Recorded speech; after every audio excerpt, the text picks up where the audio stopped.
schizophrenia. In this topic, we hold the pleasure to meet with the honorable guest panel experts, and I would like to introduce to you persons who are co-organizers together with me. The full topic and the agenda is a high quality of healthcare of children and youth, attention to the health of the brain and the case of schizophrenia. We are under the auspices of the Polish Presidency of the Council of Europe, as mental health is one of the priorities of the Polish Presidency within the healthcare program, as well as the program is part of the Polish Association of Psychiatry. As co-organizers are here with me, I welcome Director Managing of the European Brain Council, Mr. Manfred Desterberg. Good morning to you, sir.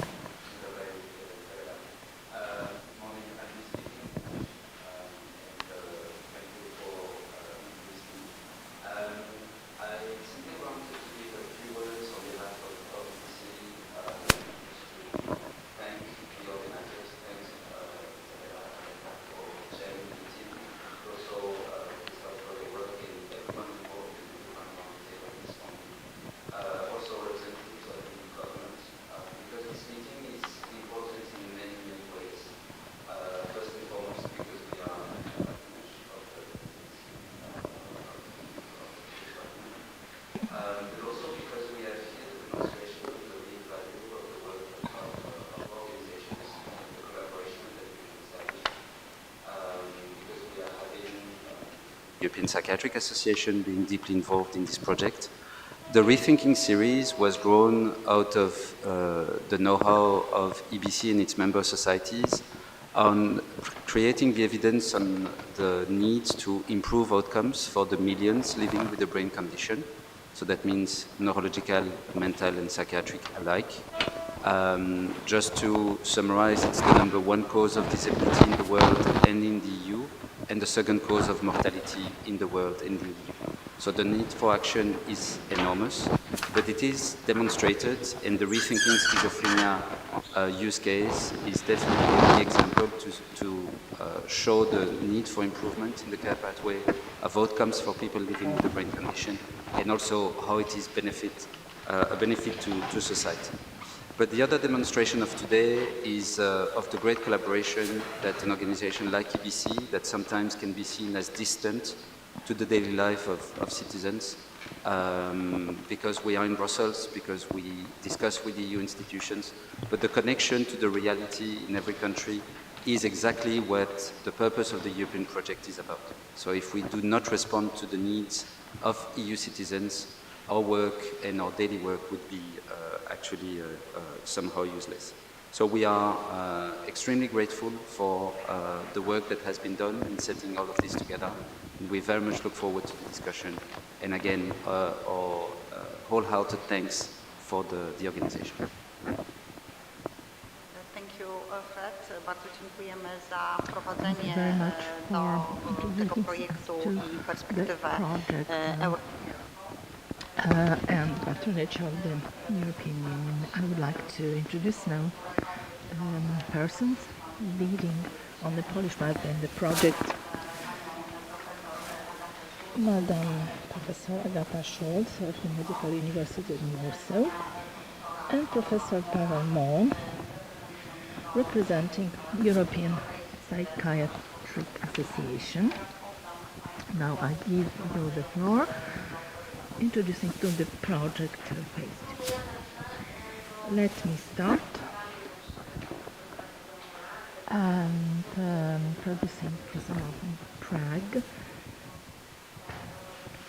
from the European Psychiatric, the representation of the Polish Psychiatric Association. We are collaborating rather closely, and we are representing the university in Prague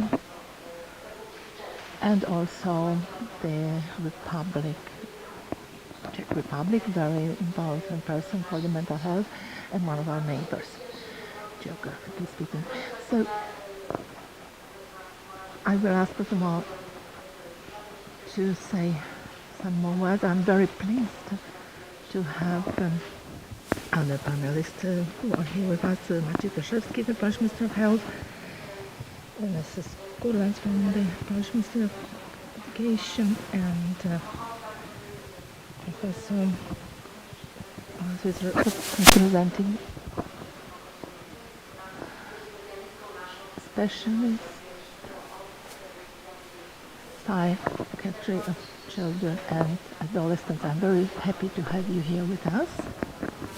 Renata Kurlans from the Polish Ministry of Education, which is very, very important institution for us. The patients' movements, and I'm very happy to have you with us. In the context of the project,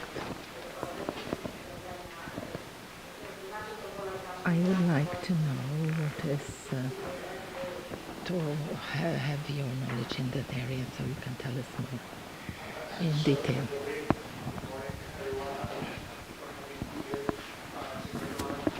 Actually, I'm quite excited that the Polish presidency of the EU is taking the issue of mental health and brain health so seriously, and this is such a great opportunity to talk and discuss how to take the next steps and improve the care for our patients. Well, first of all, in a general perspective, we are now facing sort of an unprecedented increase in the prevalence of mental health issues as a consequence of pandemics, of the war in Ukraine, the geopolitical changes, climate change, migration, and so on, and especially in children and adolescent people. And at the same time, we are facing, sort of a shortage of mental health services for young people across the whole Europe. And we are thinking, how to improve the situation, what we can provide. If we speak about about the mental health, there is no mental health without brain health. And brain health is because it affects all the aspects of our living, of our cognition, of our thinking, about well-being, about the quality of life. And I just want to remind us that most of the mental illnesses, they start early at childhood or adolescence. They don't start typically in adulthood. And the transition from the child and adolescent care is especially important. It's something we sometimes miss a lot of people. A nice example of such a neurodevelopmental disorder is schizophrenia. Schizophrenia is a severe mental illness with profound impact not just on patients but on their families, on the society. It incurs great society costs. And we are thinking about how to improve the care and what can be done better. And this is the project Rethinking Schizophrenia. This is the European Brain Council project, which is a follow-up of the previous one, the value of treatment. And there were actually 3 phases of the Rethinking Schizophrenia. The first one was the input from the users of care, from the patients, what they miss, what are their needs, unmet needs. And the second one, which Poland was also participating, was a survey among 9 European countries when we are trying to identify the care pathway of the patients, of young patients, from the early onset to the long-term care. And we are able to identify several options which can be improved from the early detection, early intervention, the access to the up-to-date current treatment interventions, the transition from inpatient to outpatient care, and long-term care, including the prevention of relapses. And now the phase 3 is actually analyzing the data, the national data obtained from this survey, And I'm really looking forward to hear what Poland can actually take from this survey, and I'm looking forward to the discussion how we can improve the care for our patients. So once again, I really appreciate that the Polish presidency of the EU is taking this project into consideration, and I'm looking forward to the discussion. Thank you.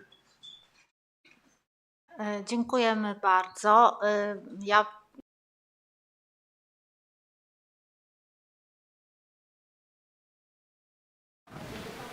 and to have the intervention of the Polish MP. I would like to add before we go to the documentation which has been drafted by our EU parliamentarian, Mr. Jarubas. I would like to welcome our MP Iwona Kozłowska, who is in the Polish Parliament in charge of a team task force for the central nervous system issues, and she is undertaking several initiatives for formulating the law which is accessible for the healthcare services within the neurology and psychiatry. So thank you very much, Madam, for taking the invitation and being here with us, the Polish system. And I would like to ask to address the position Mr. Jarubas, parliamentarian, who will give us the speech. We would like to welcome the presentation.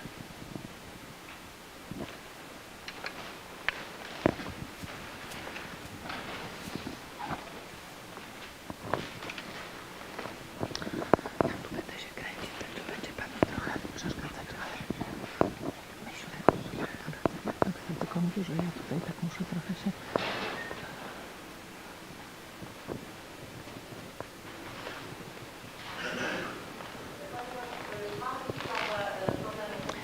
certain technical problems will not obstacle our continuance of the debate. So right now I'd like to, waiting for the connection and the speech of the Adam Jarubas from the European Parliament, and I would like to give the floor and second introduction Madam Renata Kulens, who is in charge of the Polish Ministry of Education here in that capacity, and she is in charge of the health and health education, which is key for the youth and children in Poland. I give the floor to Madam Kulens first, and then we'll go back to this. So thank you very much for being invited here. I am very honored that I can be here as a representative of the Ministry of Education and be part of this very important meeting due to the area of the topic that will be undertaken: mental and brain health and disorders and other illnesses.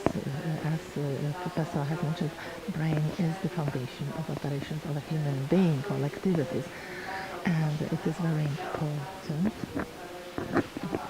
as brain is giving all capacity for the body, especially for a young person who is in focus of the Ministry of Education, and mental health of children and young people is very important to the Minister of Education, Barbara Nowacka, the Minister, who is functioning to ensure a proper and minimizing the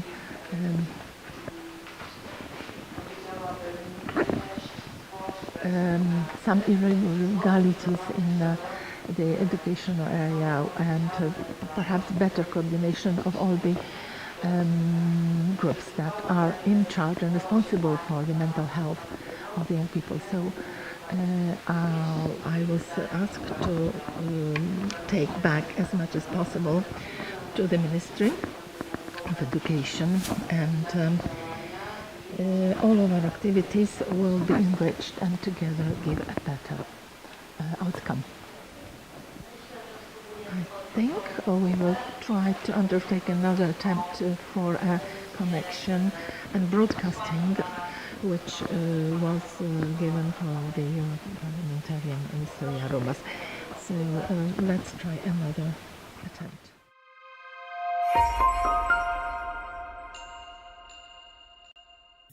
Ladies and gentlemen, dear colleagues and guests, it is my pleasure to welcome you here today in Warsaw for this important roundtable organized under the theme Beyond Mental Health, a brain health approach to schizophrenia prevention and care. I'm proud that Poland can host such a forward-looking dialogue at the heart of Europe's ongoing work on mental health. Schizophrenia remains amongst the most complex and severe public health challenge of our time. As chair of the Public Health Committee of the European Parliament, I want to express our full support for all efforts to improve the care pathways for those living with this condition, both here in Poland and across the European Union. We must move beyond fragmented approach and embrace the full complexity of mental health by recognizing its deep connection with brain health and the social, economic, digital and environmental factors that shape it. Today's event demonstrates the power of multidisciplinary collaboration and the value of evidence-based, patient-centered policymaking. I look forward to the country's specific insight and policy recommendations that will emerge from the third phase of the Rethinking Schizophrenia Project. These findings are not only relevant for Poland, but they can help shape our broader European efforts to ensure more equitable, integrated and effective access to care. The European Parliament has made mental health a priority in recent years. We have consistently advocated for a comprehensive and collaborative EU-wide strategy, one that brings all stakeholders together to address the mental health needs of young people, strengthens the mental health workforce and ensures that no one is left behind. I firmly believe that events like this one are vital to advancing that goal. Let this roundtable be a strong reminder that mental health is not a secondary issue. It plays an instrumental role in our healthcare landscapes, our economic resilience and our societies as a whole. Thank you and wish you a fruitful and impactful discussion. Thank you very much for your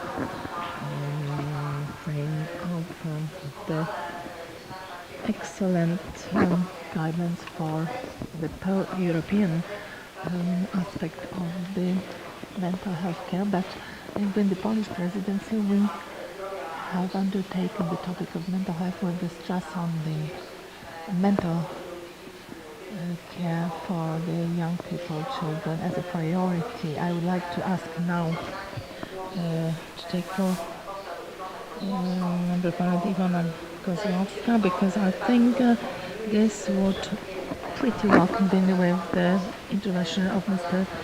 Jarubas. She is pretty actively involved in the neurology field, psychiatry, central nervous system, and I have the honor to do many projects supporting patients and fulfill also our project that we are discussing now. A few words from you, Professor. Thank you very much, first of all, for being invited here, as it's very important for me that within the Polish Presidency we are able to discuss the Polish input. I am a chair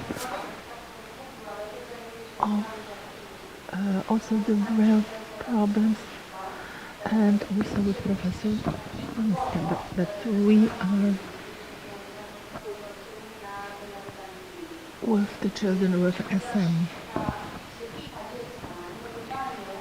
the psychiatry of children, and brain problems with the psychosomatic difficulties. We would like to have the earliest possible diagnosis of a child, as the diagnosis is giving us a chance to start the care at an early stage and offer care systematically.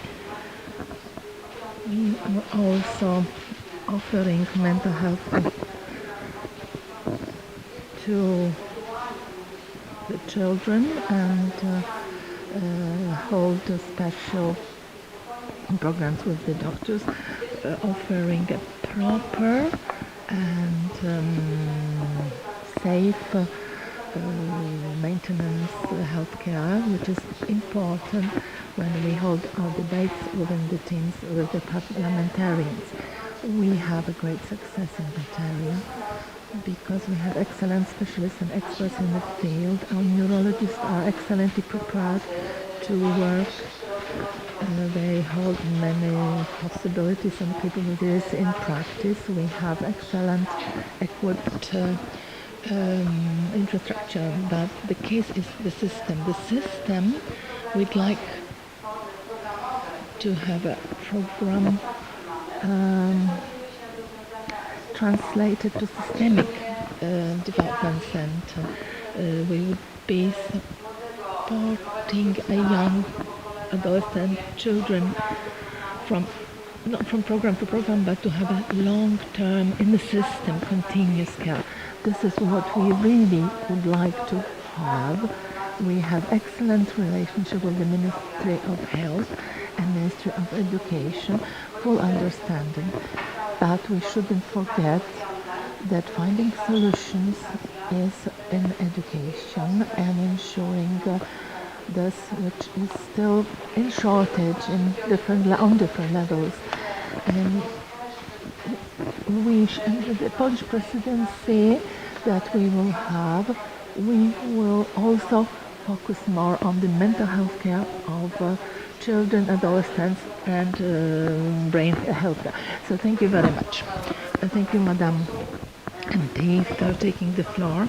Now we are waiting for appearance of the Ministry of Health. I would like to ask for a broadcast with Dr. Aleksandra Lewandowska, who is a Polish country consultant in child and adolescent psychiatry. We will try to contact her with the Brussels office. I hope she is online. Yes, we can see Madam Doctor. I hope if you hear, yes, I hear you. I'd like to welcome you all, ladies and gentlemen. Thank you very much for the conditions. I'm at the airport, literally, so I am coming back with full emotions that are embedded into the topic of this meeting. So, I'm sorry I'm not in present, but still here with you, within the Polish Presidency on the care of the children and adolescents mental health, together with the representative of the EU and representatives of the medical world and NGOs, which is offering a good insight on how important is the collaboration and the mental health care of the children and adolescents, taking all the system in the frameworks and what was mentioned by the parliamentarian in the last presentation. I would like to stress that the member countries and representatives who are reviewing the presidency of Poland in our activities in the mental health care of the children and adolescents and prevention and specialist care are under pretty high impression that in a short time in our country we managed to build from the bottom system which is focusing in the natural environment of the children and adolescents, and how this model is really offering many roles in prevention as in the specialist care. In the prevention, as mentioned by the MP, it is important to start as early as possible with interventions and focus on the first onset, symptoms in the adolescents and children. With the Euro Parliament, we've been discussing it quite intensely, and the involvement of the specialists in this discipline, and we can offer a better chance to give children the referral to the specialist care in diagnostic context and specialist treatment, because we know that our first referral level is in the environment closest to the patient. We have about 500 centers in the country. They can go there without any referral, but they can just simply, with the symptoms worrying, report to such an institution. Now, with the specialist care, which is a leading topic in the schizophrenia area, we know how important is a diagnosis with the chronic nature of the topic, and the diagnosis, the chance to collaborate with the full environment supporting the child as well as the care. We know having this chance that the child is already with the disease, that the family also needs support. As we know, this is a chronic disease. We know this should give embraced support for an adolescent young person, both for the patient as his family or care providers. We know this from experience, from day-to-day work with the system of education, with discussion of the recommendations, supporting the educational part in the local environment with the peers. This all is very important to better outcomes. So thank you very much. We need, for being invited, we need certain recommendations. We need to work out a proper pathway. Thank you very much once again for the initiative and this very meeting. Thank you very much for being with us here, and we welcome you from Warsaw.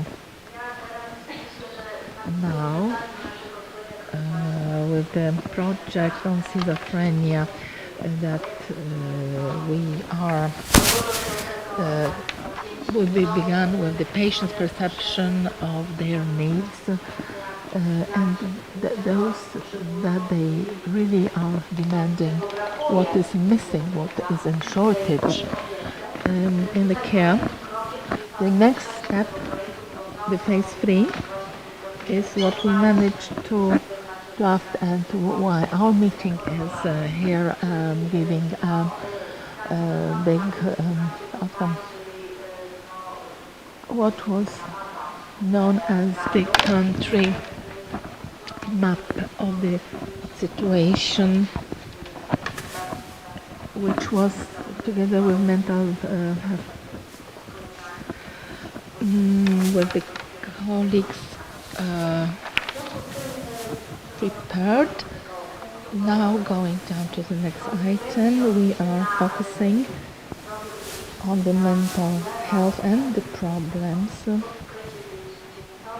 for the children and adolescents, young people within the group of 18 years, where is a border when a person goes from the adolescence to adult care. Still it's a young person, so when we see this person embraced by the adult care, we still have problems which are relating to school. This person is still before its matriculation and other parts of education. So we have to remember we have this system Professor Dominika Dudek from the Polish Psychiatric Association will give her address, and then more specifically about the care of children, as Professor Małgorzata Janas-Kozik from the Ministry of Health for the reform of the child and adolescent psychiatry. I give you the floor. Thank you. Thank you very much, ladies and gentlemen. Thank you for inviting me for this fascinating project. As Professor Schulz has referred, I'm a psychiatrist of adults, but we cannot speak about psychiatry adolescents without mentioning how the system is functioning in general. What are the problems of schizophrenia, not only in a group of children and adolescents, as naturally the young people will become adults soon enough, and they enter to the world with many problems, and those problems are not only the psychopathology but social problems that they have to counteract and manage with the double diagnosis, addictions, and sometimes this reality is not clear enough, because then the problems are translated to internet world, and that means loneliness and lack of relations. Now I will try to focus on two aspects. One, how the system of our healthcare is functioning in our country within the psychiatry, and then how in that area schizophrenia is settled. And the first issue is unfortunately money. We would like to speak of the ideals, but one cannot speak of those without having proper funds for this. The expenditures from the National Health Fund are about 3% of the budget over the mental health. Polish Psychiatric Association has been trying to put more stress to have about 5% for the healthcare in the area, and a few years ago on the meeting of the Polish Association of Psychiatrists we have applied with an initiative, a proclamation, to go and reach the 6% of the expenditure, and this is declared long-term strategy which we are hoping and relying for, and hopefully we have a great expectation. The situation of mental health is drafted in the documents and framework, and we have a national program of the protection of mental health program for this 2023 and 2030, and it is focusing on this. The other is the future of the health, covering systemic solutions in the years 21-27 with the outlook to 2030. And is focusing on two groups, one the older people and people with mental disorders. I think this is taken with a great satisfaction, as older people, we know the society is aging, and the disorders naturally become one of the major challenges for healthcare system. Also in relation to the senior policy, mental care for the health of children and adolescents became one of the priorities of the Polish Presidency, which was mentioned here. But naturally, I'm also very pleased that we have been redefining the challenges of the technologies in the IT and social media. Now, two systems of the healthcare and adolescents and youth. In 2018, a pilot has been initiated in complex psychiatry of adults. We focus on the psychiatry of the environment. And why do we do this? Because we know the disease, mental disease, is not a case to detach a person from its environment for a long term. A person with disorders is not a person of the society, of the local society, and the process of becoming properly treated and with full health should not be taken in isolation, like in the history of psychiatry, as the centers were also settled outside the communities, and this is a major error, because hospitalization should take place and should be an issue of intervention in crisis and short term. And we focus on therapy, on treatment in the outpatient, day care, and those that can be at home with special environmental teams giving care, and a doctor and a team and a nurse can arrive, and a psychologist to the home of a patient. We try to give a better access so a person in crisis would not have to wait for a visit. And this is why we have managed to organize centers of mental health centers. We'll discuss this in more detail later on. The centers of mental health are responding to the problems? Probably not, but the system has to be refined with specialist programs. Programs are being adopted, and what we define maybe unofficially third referral level. There are patients that require very specialist care, specialist diagnostic, and those are with many diseases diagnosed, where we should again refine the source of the disorders and mental level. They need multidisciplinary care, and undoubtedly this goes beyond the tasks and capabilities of the medical care centers. So we are here requesting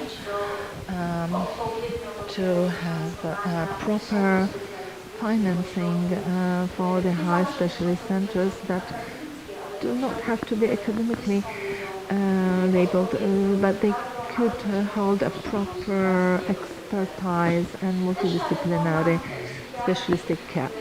We know that the discipline of psychiatry is also trying to promote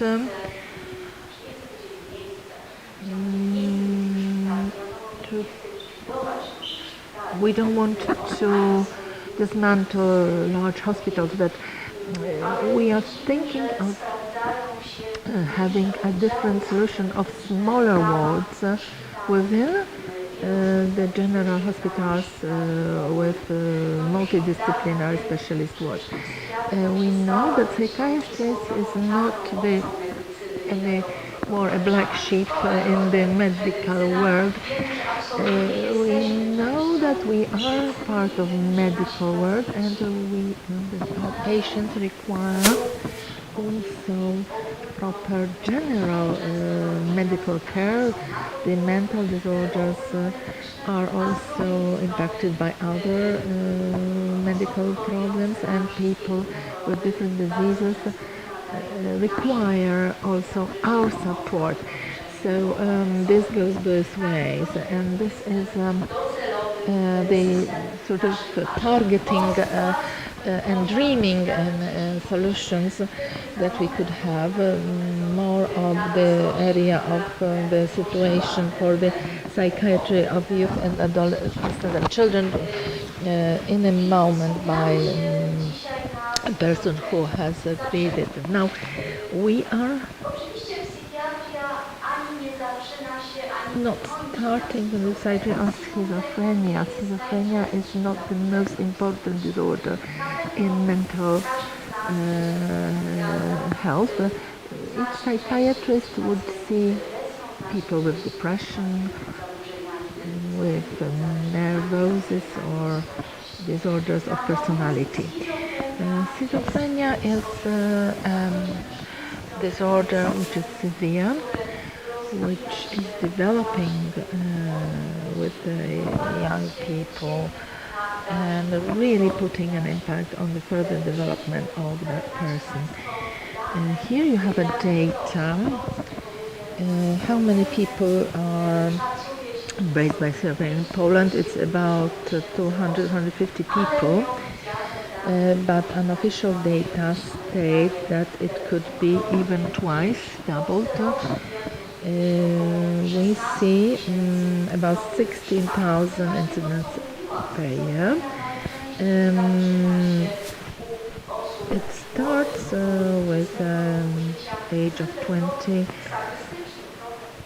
statistically with men, and slightly later with women.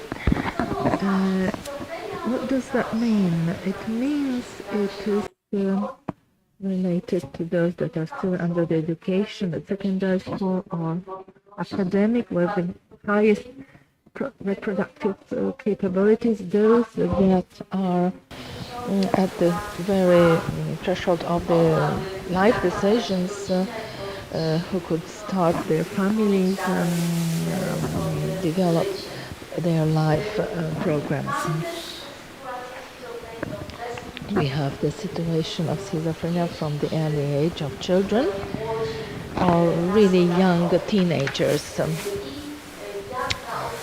And the care, in short, we will say how it is offered, but at the moment I'd like to show you the level of transition when a person starting to become sick at the age of 16 is translated into the age of 18 and goes into the system of adult healthcare in mental healthcare.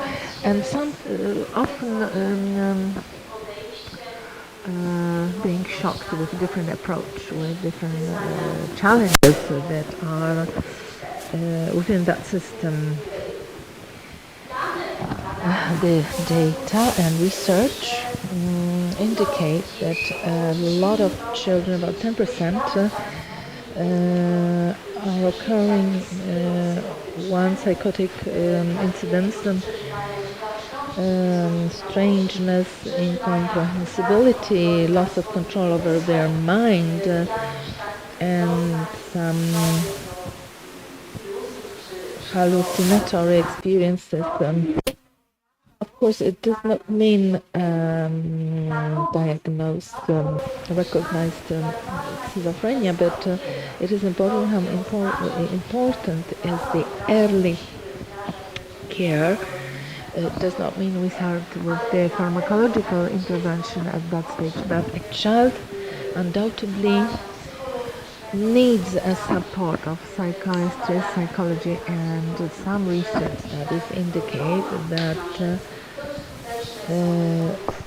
psychotherapy is giving rather effective outcomes. The child undoubtedly cannot be without any support. Further, the child and path may go differently for each one of them. It might be a one case episode, but how this child goes into adolescence and adulthood, or the full spectrum of schizophrenia may develop. It is really rather very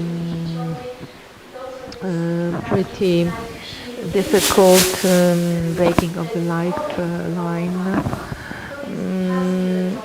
and time of uncured psychosis, and then the longer it takes, it is toxic for the brain, which is still under development, and then the worst are the prognosis. The child holds three paths. One is a path of becoming healthy, of normal functioning. Many people with a diagnosed schizophrenia hold normal life. Such a person can work, starts a family, sometimes is more or less unhappy, but may have certain crises which sooner rather than later may offer good functioning. A second path is a path which is intermediary, which is less, it's not so good in the functioning area, but still can be employed and not offering exhibition full potential, still a life of independent person, self-sufficient. The third path, which is the most unwelcomed, is the deterioration in chronic disease, when this person requires full attention and care of the family and institutional care.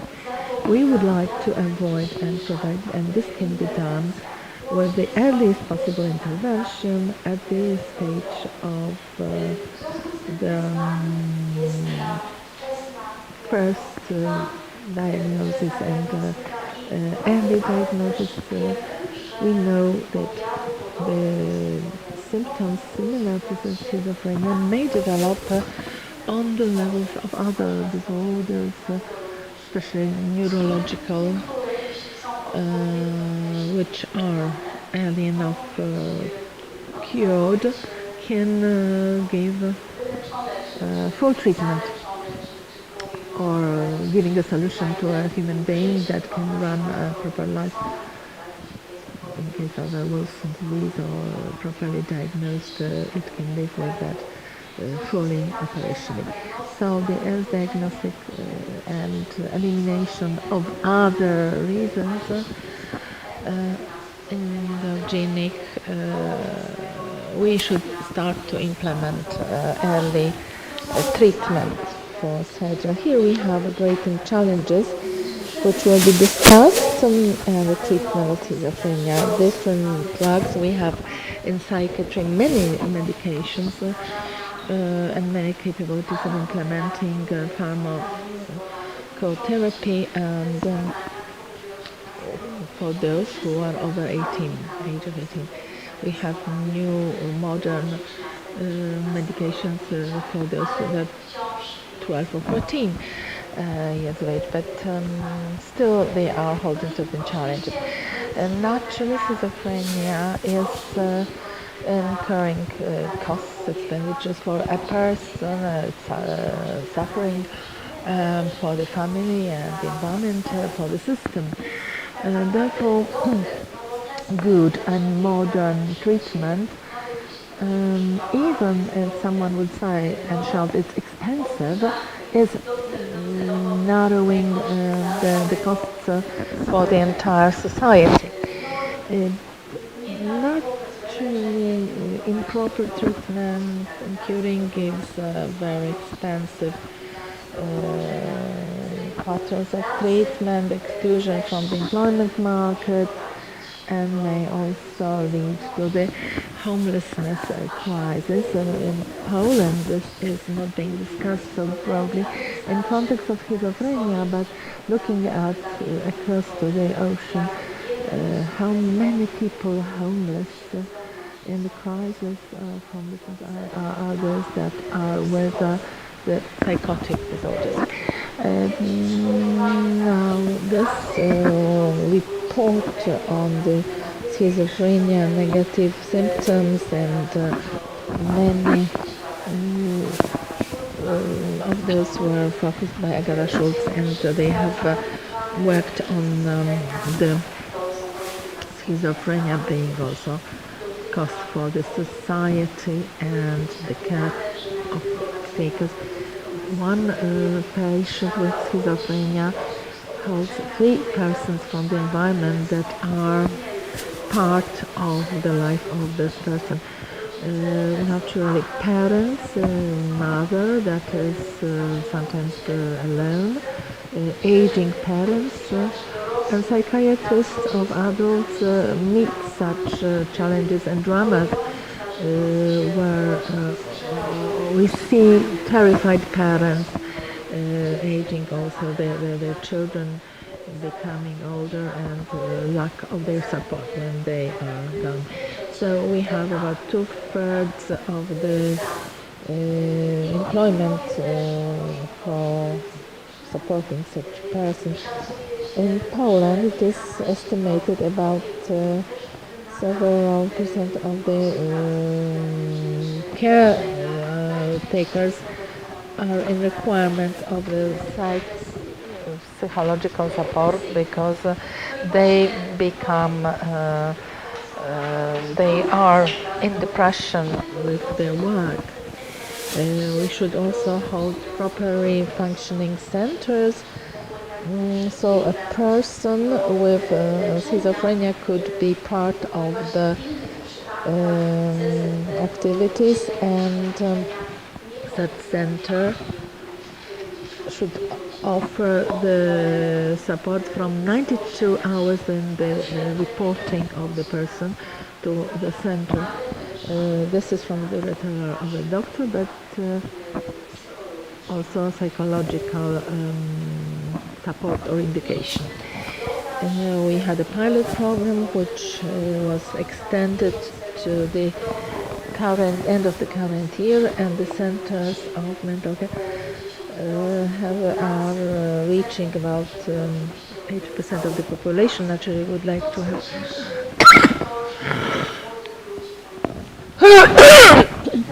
entire population being embraced by the system. Presently in Poland, we hold about 4,750 doctors specializing in psychiatry, and 560 persons with specialization of adolescents and child. We have one psychiatrist per 12,000 children, which is fulfilling the requirements of WHO. However, the psychiatry in general for children and adolescents became rather required and hot topic many years. When I was graduating in 1993 on my studies, only 3 or 4 persons chose psychiatry, to tell others that we wanted to specialize in psychology, and we wanted to be gynecologists or other disciplines, but to say we want to be a psychiatry, it was a little bit embarrassing. But now a lot of people are interested in that discipline, and it shows our abilities to help and treat the patients with such diagnosis. One more problem which I want to indicate to you, which is one of the objectives of the activities of Polish Psychiatric Association, is prevention of stigmatization. As we know, stigmatization is also a barrier in reporting for treatment, and we have run a different survey where we wanted to show that it doesn't show what I have a problem with this. So we still see a large percentage of respondents stating that in education and other areas of life, people with such a diagnosis are treated not equally to the general population. Also, the response of doctors in that group, we also see the percentage of stigmatization was rather staggering. So really, thank you very much. I give floor to Professor Małgorzata Janas-Kozik, who is a proxy of the Minister of Health in the psychiatry and reform of psychiatry of the children and youth. Thank you very much for inviting me, and I would like to give you in a nutshell what is in that area. I think I have Minister on support. We have to offer sectoral support. Thank you very much, Professor Dudek, for such an excellent introduction. I will just focus on the difference with the adults and adolescents is that we see the family care. We have parents and caregivers, and remember the disorders in mental health care are being proved. They have a large component in biology. Not everybody are revealing that, but these parents are also struggling with different difficulties in their life, and this is important. And this is when we go to the next stage. Why do we need the centers of mental health care for adults? We can look after a teenager and a child, but we cannot take care of a parent. Now, if we have a parent with problems, and we are talking about a large group of those kids and children, and those children are not given the care, we are not offering sufficient support.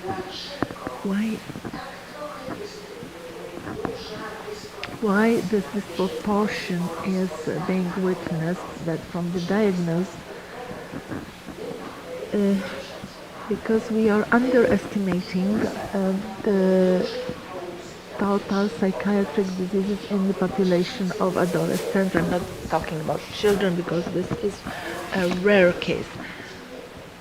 We only see the first episode, and for us it is difficult as a clinicist to see if it's a psychotic first incident, is it as depression or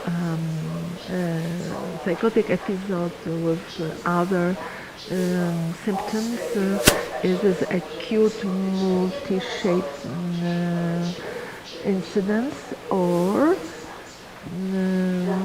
further developments. Therefore, one of the reasons for many symptoms are revealed in a teenager, what is of course depending on his cognitive abilities, development in the environment, and therefore it is important when we are giving the first diagnosis too late.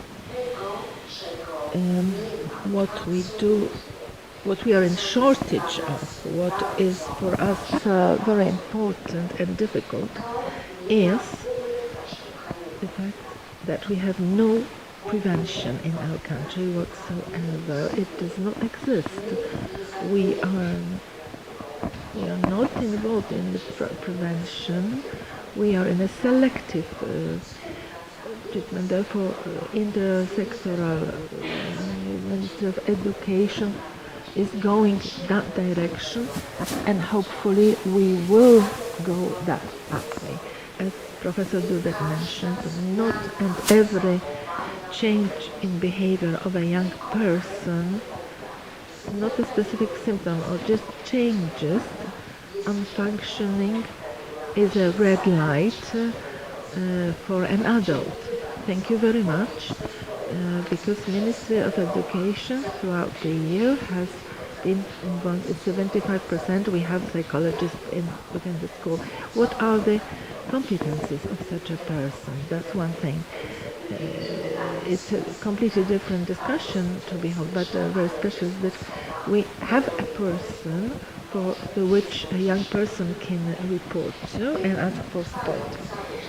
we are still running works on the division of competences tasks of the specialists who are working in the area and the competences of our specialists that are there. I would like to tell you about the referral level. We differ when the Ministry of Education starting this reform says that we have to have a change in systemic solutions. I was really terrified because we all as a team were given the solution and a change, and the systemic change has happened. The work started in 2017 when we started, one year, 2022. So 5 years it is functioning. We are still working on adopting and changing.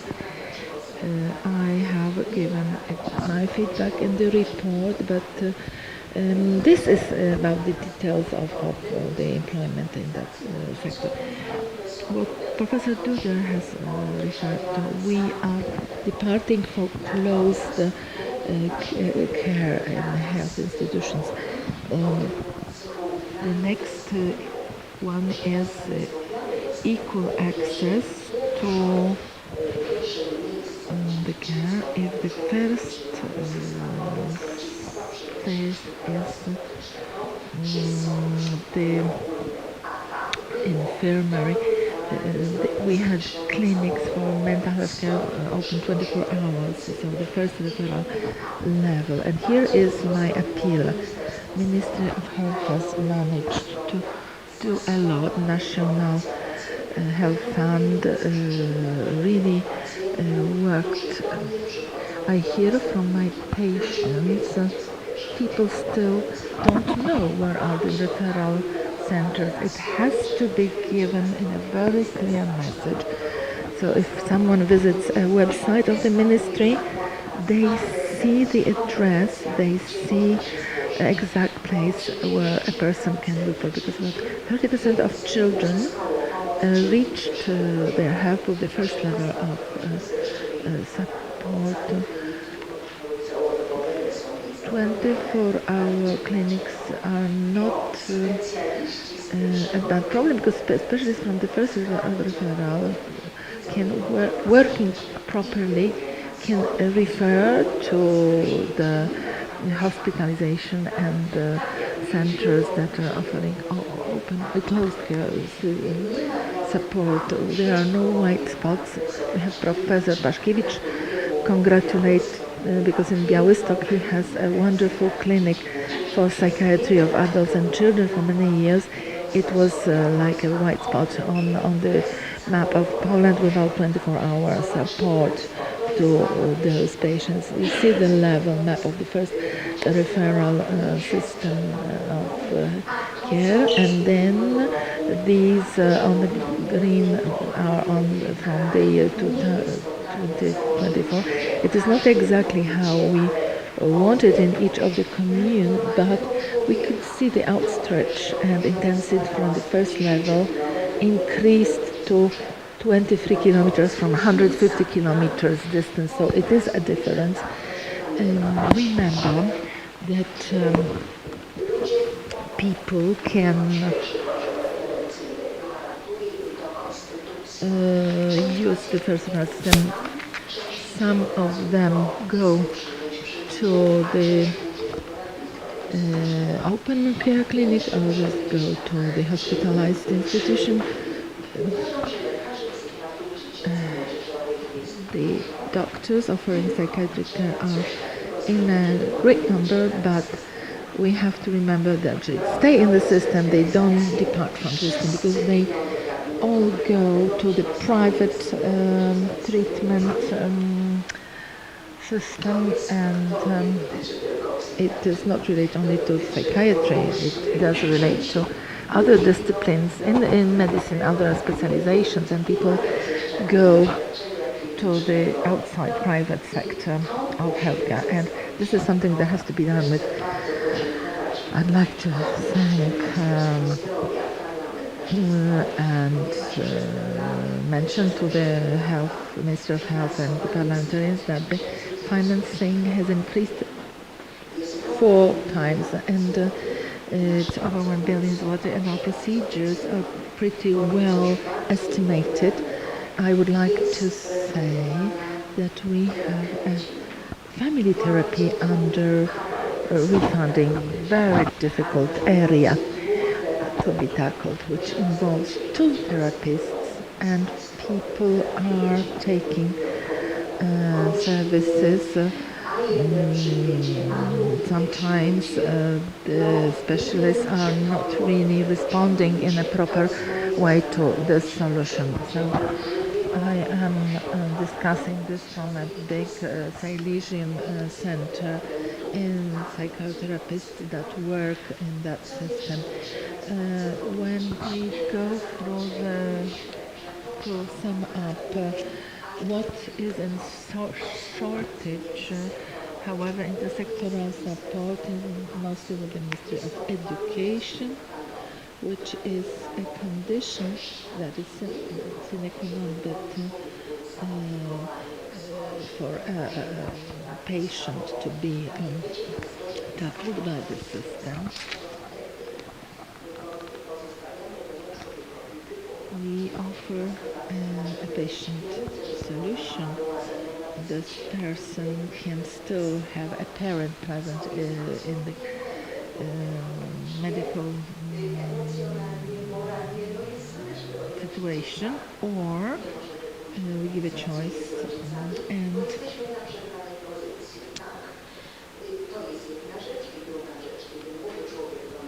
a young person comes to us.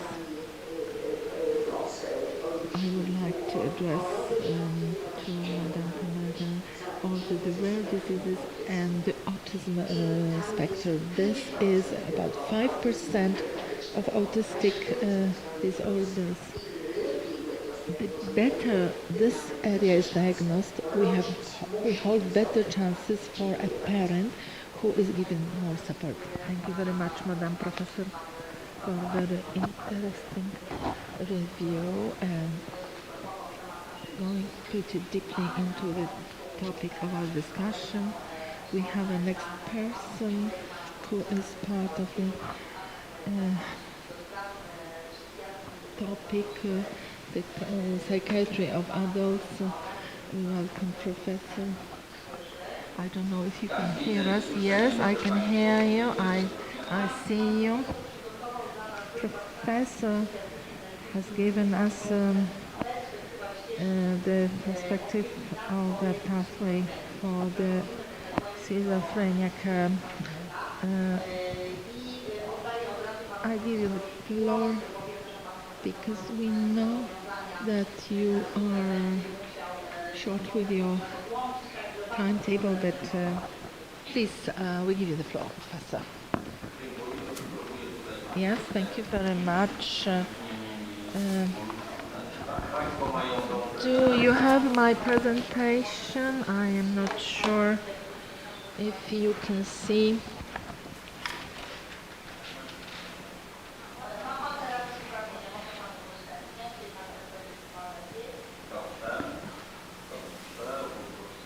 Some technical details to be sorted out.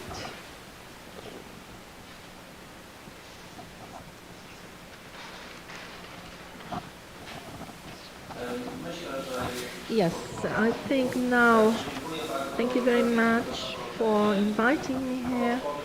Very briefly, a perspective of young adults, and Professor Duda and Janusz Kozik have mentioned in their intervention, so we will avoid those that were already here indicated, and we do the review of sharing my implementations here. With the proper development of the neonatal care, we observe rather shortening of the people with schizophrenia, as it happened in the years when I was studying that it's population of 1%. Now about 21 million people suffer with this diagnosis is in 180 to 200,000 people that use the public healthcare system and had such diagnosis. Naturally, there is also a group of people which are diagnosed, but the doctors have never given a full decision on that. Schizophrenia is also 1.4 times more diagnosed with males than women, and coming earlier with men. The peak time is 20 to 28 years of age, and for men 26 to 32 with women. So as it has been discussed, the study in Poland by Professor Samochowicz, this period is lasting a few years. Schizophrenia may become earlier before 13 years of age. And those episodes may also occur at the age of 60 years or later, and they are rather rare and exclusive.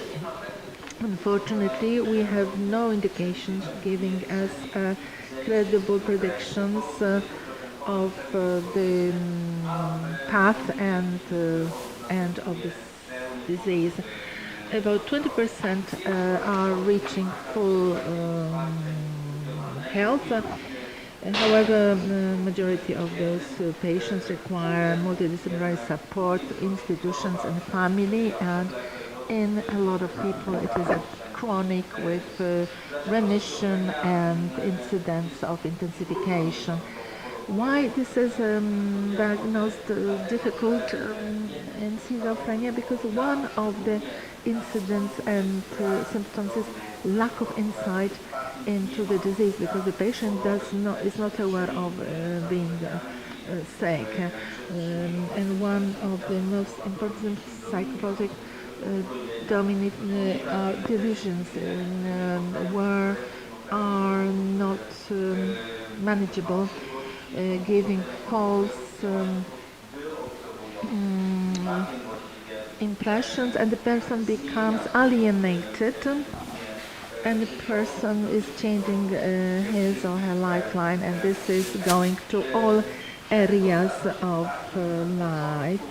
It happens often that at the beginning we have aggression and here, unfortunately, without lack of proper diagnosis at early stage, it may cause a conflict with the law, which also can lead with the decisions of the mental disability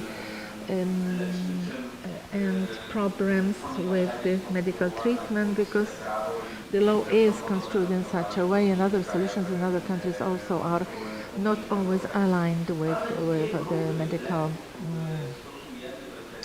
diagnosis.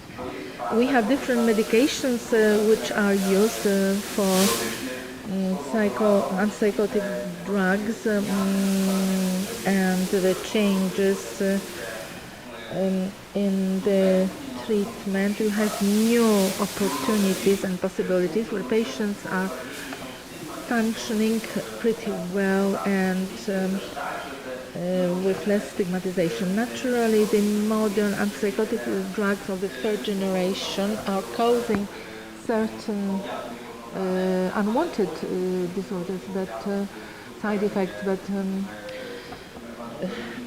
they are in a different dimension, as we see here on the right at the top.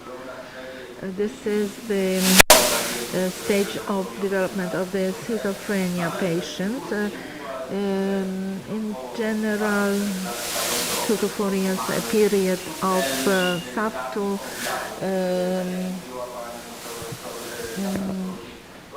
symptoms. This is a moment when the prevention at an early stage can be offered. Change of the lifeline in male. We see this at the age of 16, 20 years of age.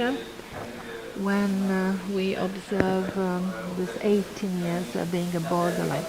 Then we have the age of crisis period when in green, and then this is the first episode when a person should use the medications in the long term. Physiology of schizophrenia is neurodevelopmental. We see deficits, but from the first symptoms we see neurodegenerative outcomes. We have non-treatment periods and psychotic periods. Then we have neurodegeneration appearing faster and more intensely. And to hold a full remission in that case is pretty difficult. I have indicated here the city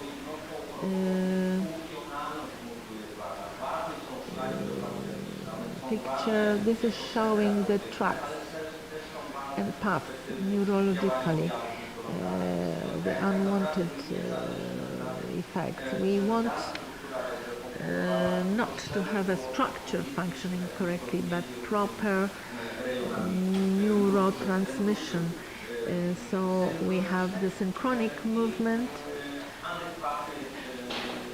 and adequate to the proper path, because we are observing neurolimbic dopamine intensification, and the other path which is in shortage and deficit of the functionality of dopamine. So the modern medications of the third generations cause quasi-intelligent effects depending on the receptors, and in different areas, intensifying or eliminating the intensity of dopamine. So the proper use of such medications may offer good solutions, but not everyone is adhering as a patient and using the long-term drugs, also injected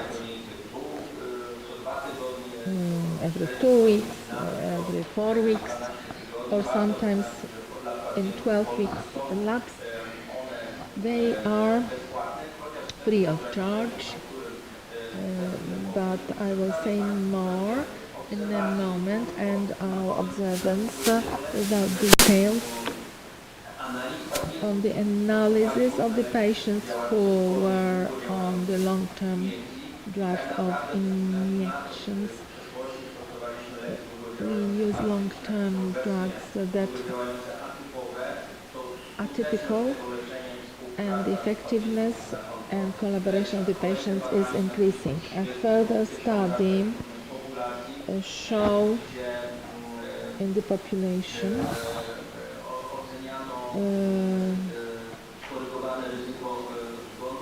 the antipsychotics and mortality in nation 1 cohort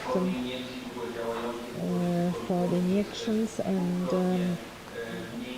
offering twice less unwanted results.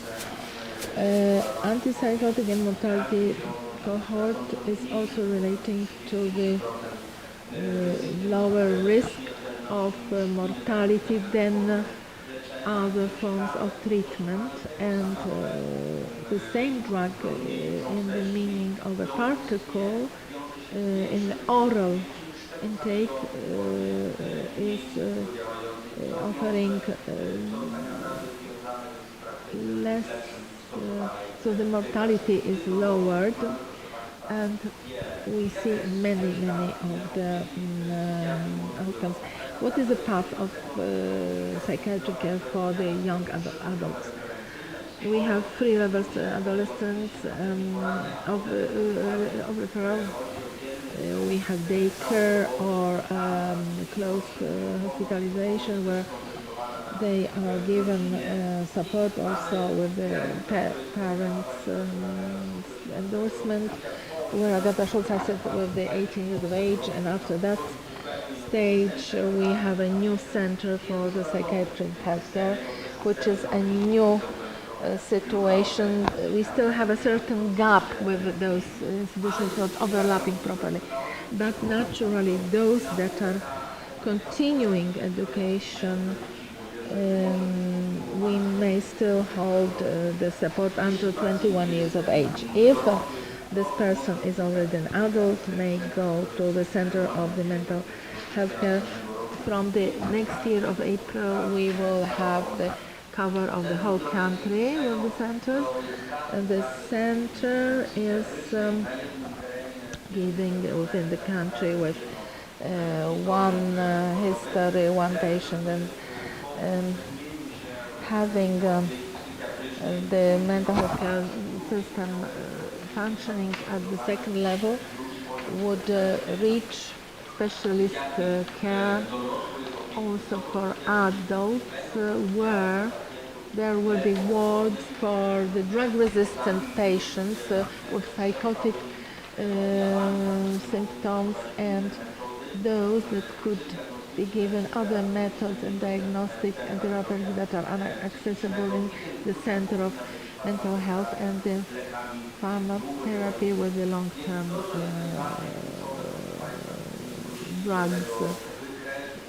Having here a graph of the lifeline, fast diagnosis and fastest as possible inclusion of the specialist treatment, and a treatment with drugs with a long-term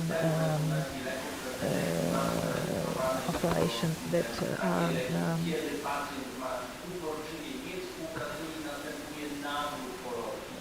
with the relapses. When we see a patient who has therapy with the drugs that are giving long-term effects. So this is very briefly an input. Thank you very much from me. Thank you very much for inviting, and congratulate for organizing this conference. Thank you very much. We still hold here an opportunity to have a discussion of the pathway from the patient's perspective. We can Professor Samowitz, Pomeranian Medical University,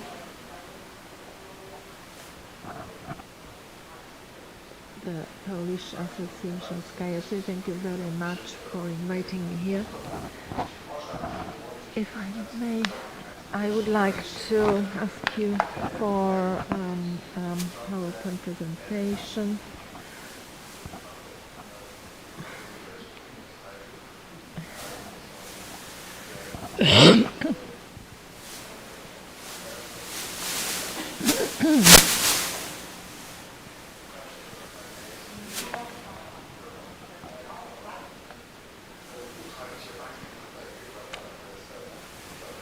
Let's find the presentation.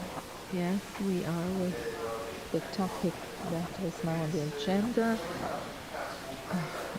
So the collaboration by the European institutions, EU and the European Brain Council, has been very fruitful, and there were many patient organizations part of this, and we had a strong presence of all of those national organizations that are part of the project.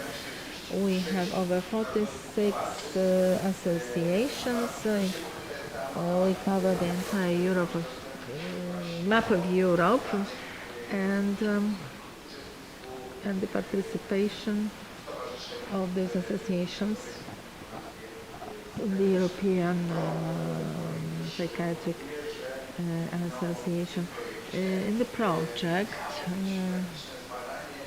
we were to study the pathways in Europe and which elements should be improved. We had a website which was distributed through those organizations, institutions and patients organizations. We were reaching psychiatrists, specialists, nurses, therapists, and what is important, the care providers in 9 countries: Belgium, Denmark, France, Germany, Hungary, Italy, Poland, of course, Spain, and Great Britain. The outcome of the research and the items that were for the key results, which could be divided into 3 areas. First area was relating to the services that are accessible, because the dimension of the accessibility is if a patient comes to psychiatry, he is given a place or wanted to come to a visit, because we have to remember that. And then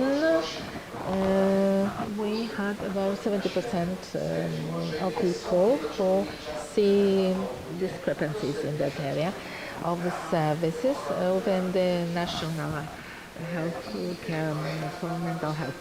Then the accessibility to early detection and early assessment. About 40% of people who reported have never seen the centers of early intervention. Those who reported in the crisis or high psychosis crisis, they still come to the system that cannot even study them because they aren't patients of the system. What is a key requirement is to have the research outcomes given to a broader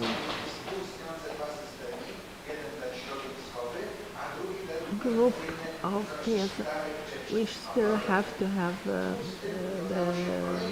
other partners, also the continuity of the control visits. About 50% reached back their primary healthcare institutions, and when we have medical work being part of their life, it is easier to come for next visit. And different when a specialist has to visit a patient at home. Also, what Professor Dudek mentioned, the anti-stigmatization and anti-discriminatory activities. About 48% had no knowledge, of the respondents had no knowledge that we have such programs for counteracting stigmatization.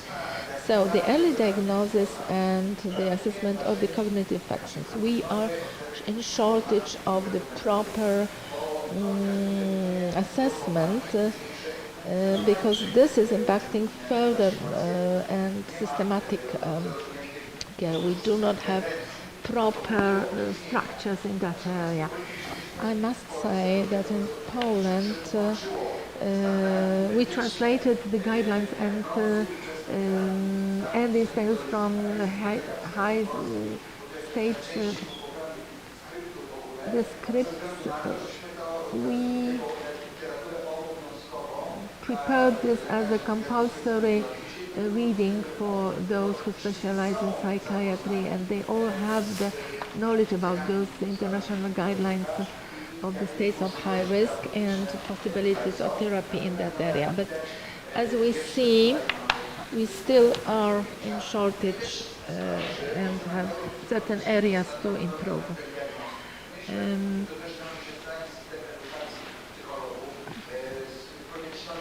We need to offer the continuity. We have to have proper teams. It is something that should be still worked on. The continuity is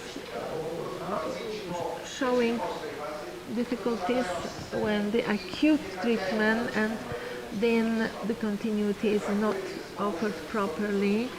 We don't have environmental support, which is in shortage, and we don't have our proper psychoeducational programs. We don't have the family is used to putting a patient into hospital and returning back after the person has been treated. Then also the next area is becoming healthy and rehabilitation in psychosocial area. This is focused mostly to the large cities. Also, we have a low financing, which is a problem in the system of psychiatric healthcare. Also, we are missing a system of supporting housing and employment. Only 7% of the patients are still in the system, others are using the benefits and are unemployed. And then the next shortage, lack of the systematic collaboration between the sectors of health, social care and education. I'm very pleased that we are all here, and this is giving this intersectoral collaboration, which is so important here for us to reach our objectives here. And summing up 8 major sins, we see what has to be done. If we have missed shortages in early intervention, to introduce the general program nationwide for early intervention that could not only in scientific words be supportive, but we should ensure programs, access to pharmacological treatment. We have also access to modern psychotherapy. This should be increased and give more effective outcomes. Coordinated support to create interdisciplinary teams combining tasks of psychiatrists and psychologists, but also doctors, family doctors, because patients die of other diseases, not just die psychiatric problems, because they do not take other medications. They really need to be in health to have mental health treatment. Also increasing and give them patients more chance to be part of the employment market. All of those ladies that work in the system and are aware of the patients non-reporting to the visit and so on. This is something that cannot be underestimated. Naturally, innovatory tools and digital solutions, but we have different applications that are in the reach of an adolescent, where they can read about managing stress, good sleep, managing their emotions and so on. Such an application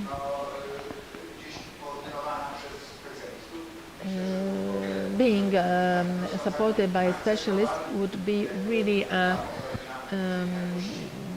acceptable and most wanted solution. Also, evaluation and monitoring of the quality of the services, where we could see that the center, for example, in Suwałki and center in Warsaw and Szczecin are offering a similar quality of services. So I think the outcome of this study were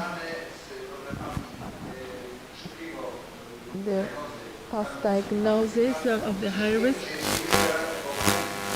is being reached. If we intervene at earlier stage, we could have about 30-50% of the tackled persons would remain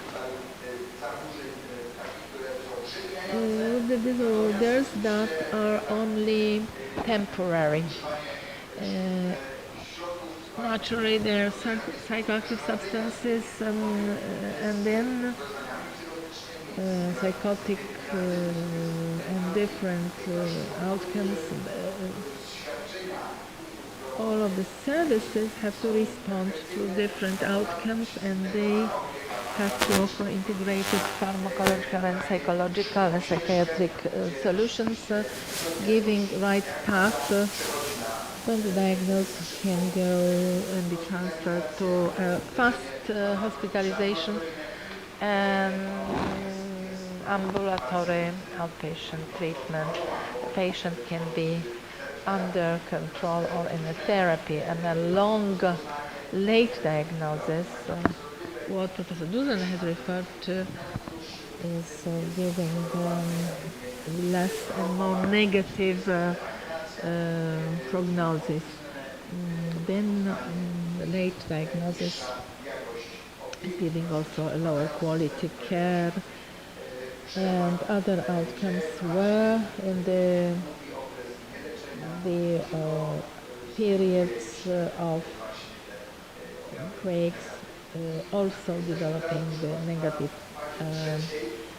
outcomes. In the objectives of phase 3 is translating the knowledge into the practice, the knowledge to action, where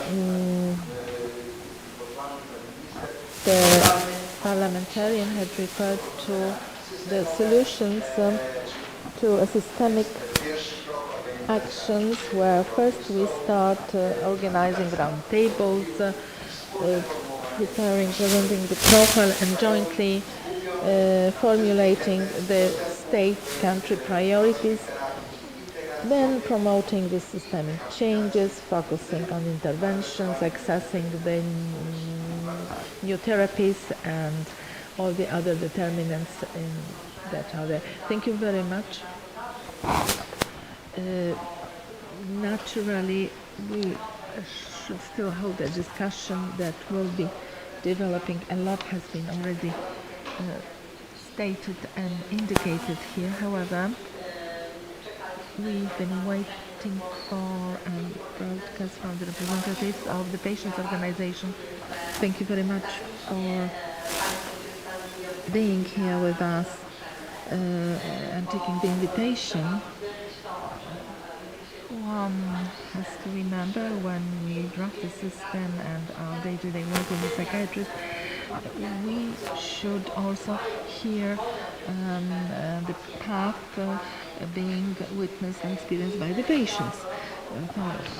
Welcome very warmly in the order from Edyta Cichocka from the Deputy President Association Integration, which is Kucińska, Maciej Olbrych from F. Foundation, and now we'd like Professor, going back to the table here, where we had to, you can take the pictures, but this could also give us more systemic approach to the discussion. Could you please refer to your own experiences, as you all have experience with patients, families. Some of you are still being patients. You support them in many ways. I would like to hear your feedback. How do you perceive the system from your own perspective, the path of a patient and family, and how do you assess the system of the reform that is underway? Maybe we start with the floor, as I started from Madam Edyta Cichocka. Your perspective, I know that you are holding a very important project of supporting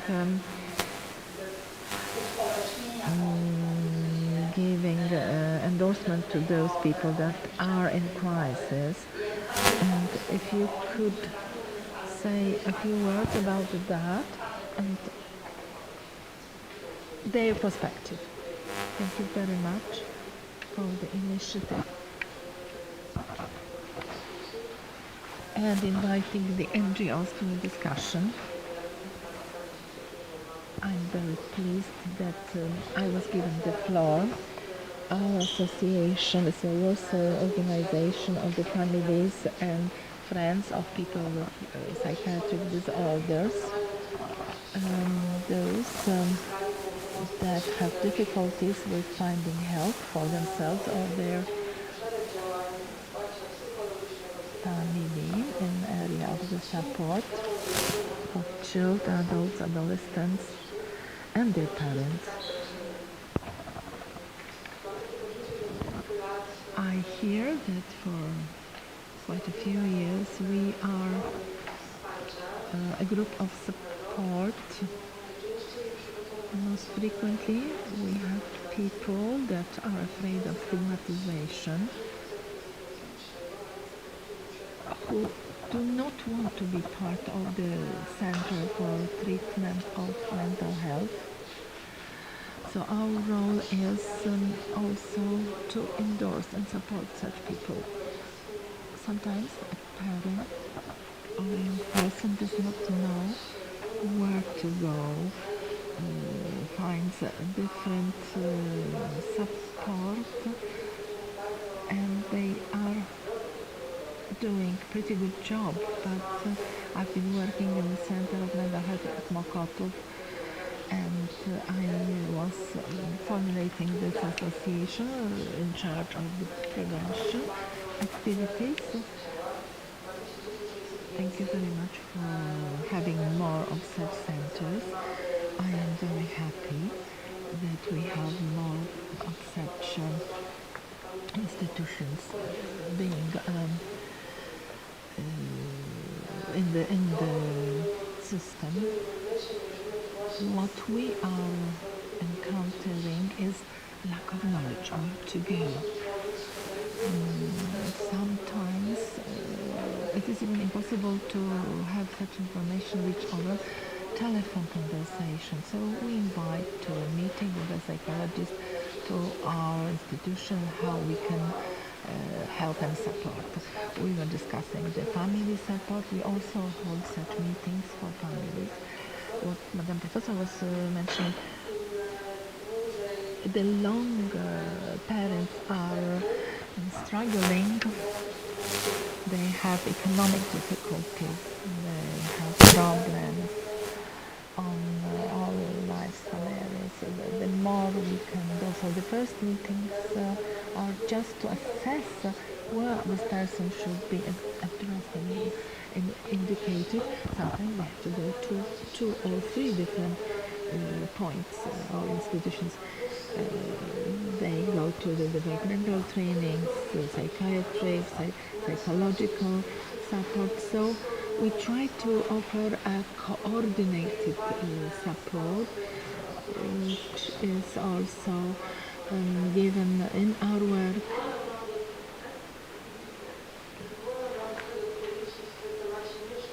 In housing sector, you mentioned that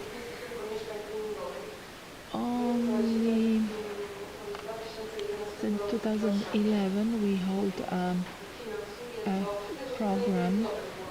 It's in a project by the city of Warsaw, financed and sponsored for the social project. And since 25 we have a project that lasts 3 years, offering 3 years up to 9 months housing. But now since this year, this is a project that can run for 1 year, 4 to 5 months.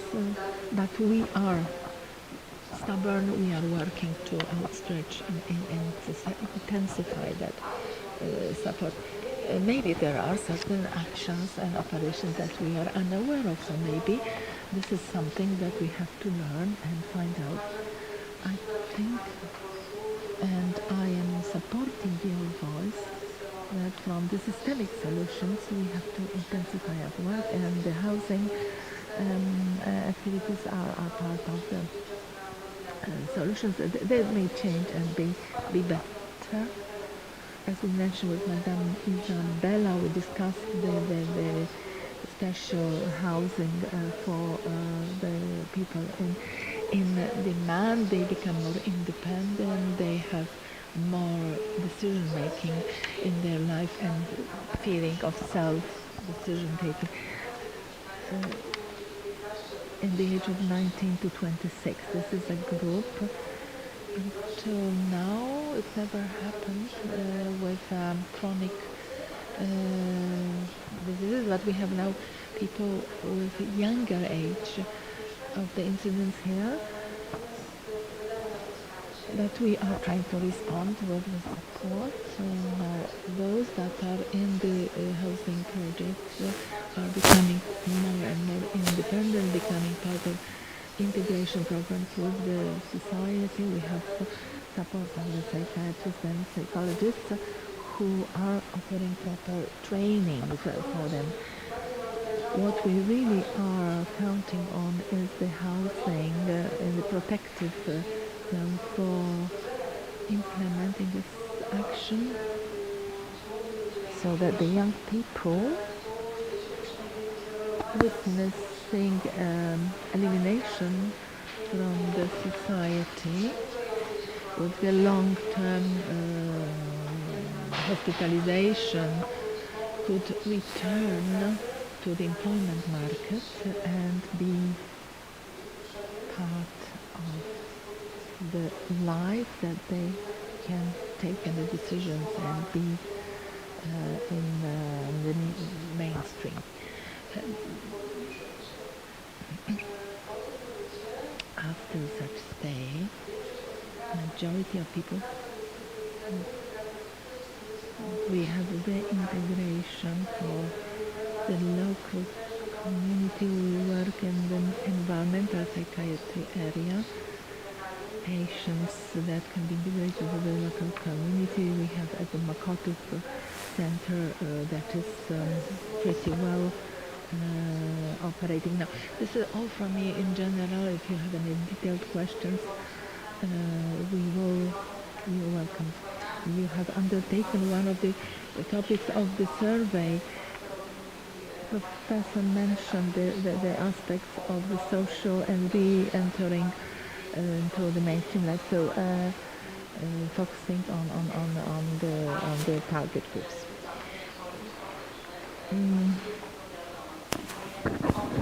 They are being offered complex assistance of the psychiatrist and psychologist as a family support.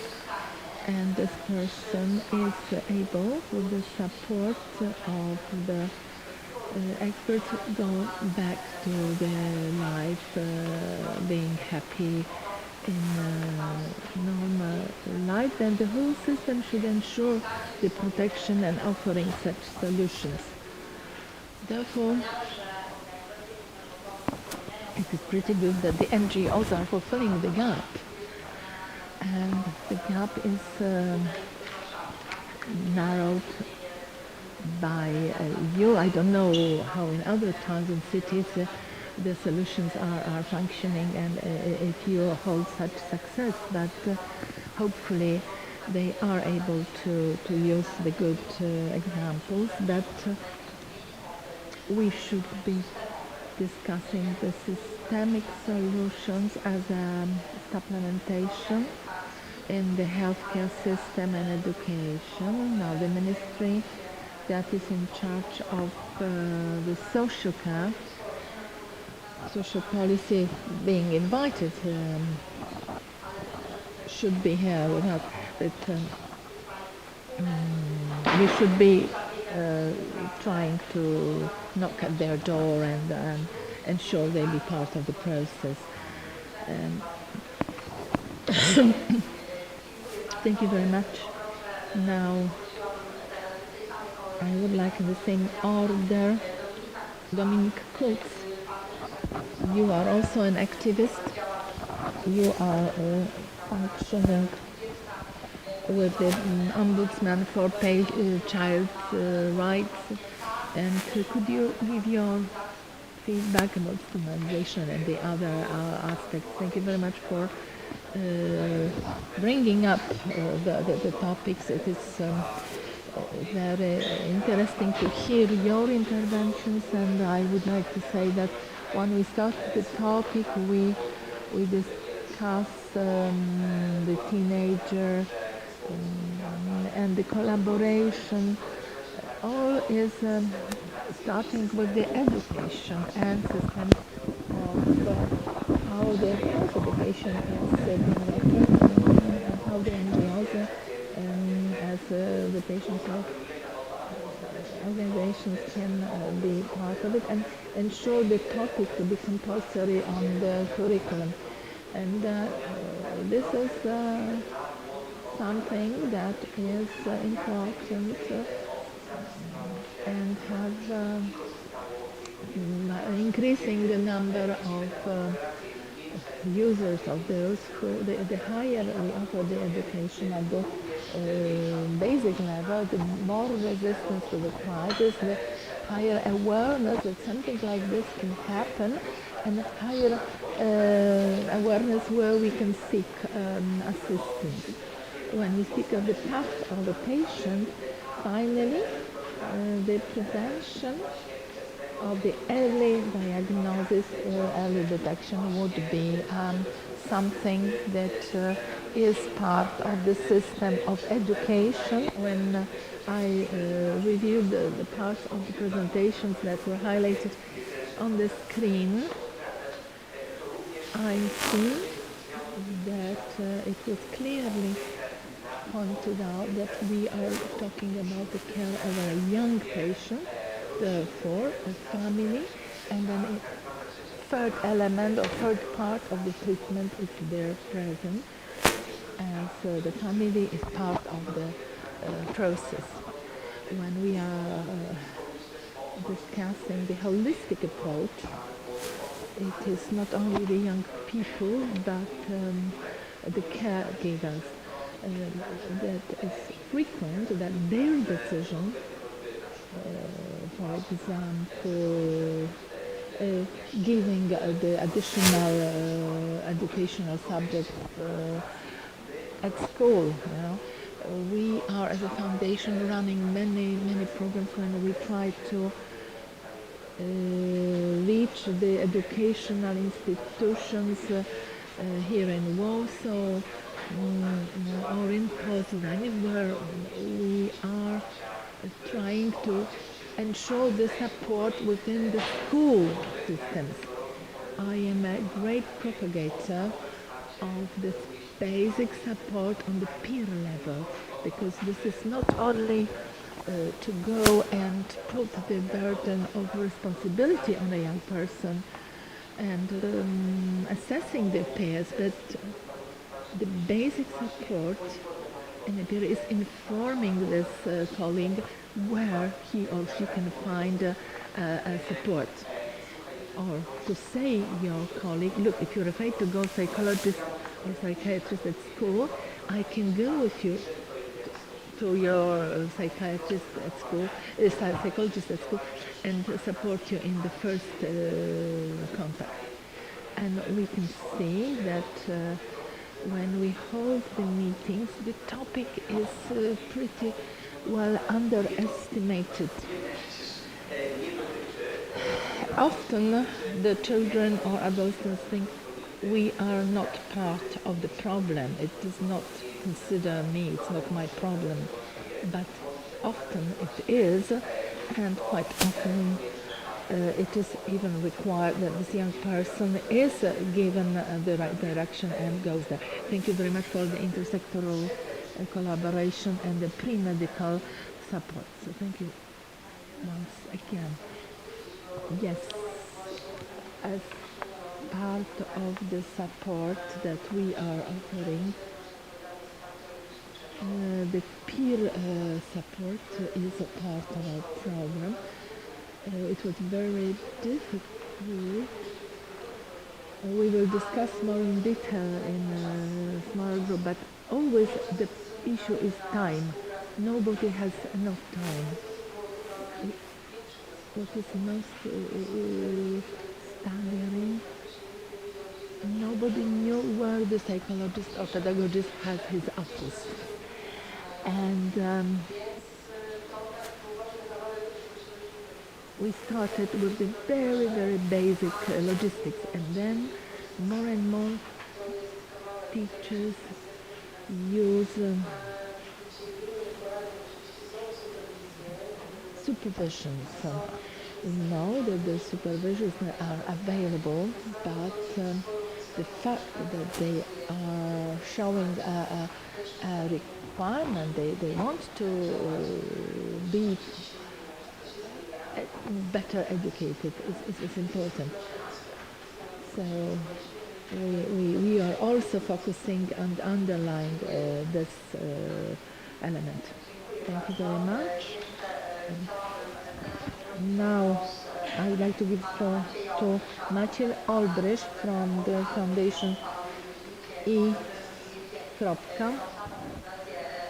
The same foundation, and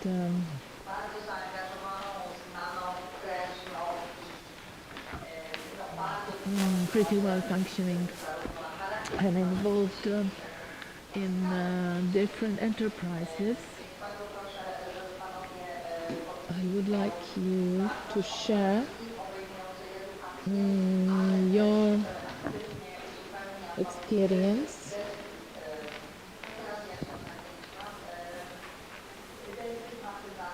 and to discuss the destigmatization and support for the patients, as well as re-entering the normal life. You do it on different levels. I want to understand the difference here. One of you mentioned one of is an advisor.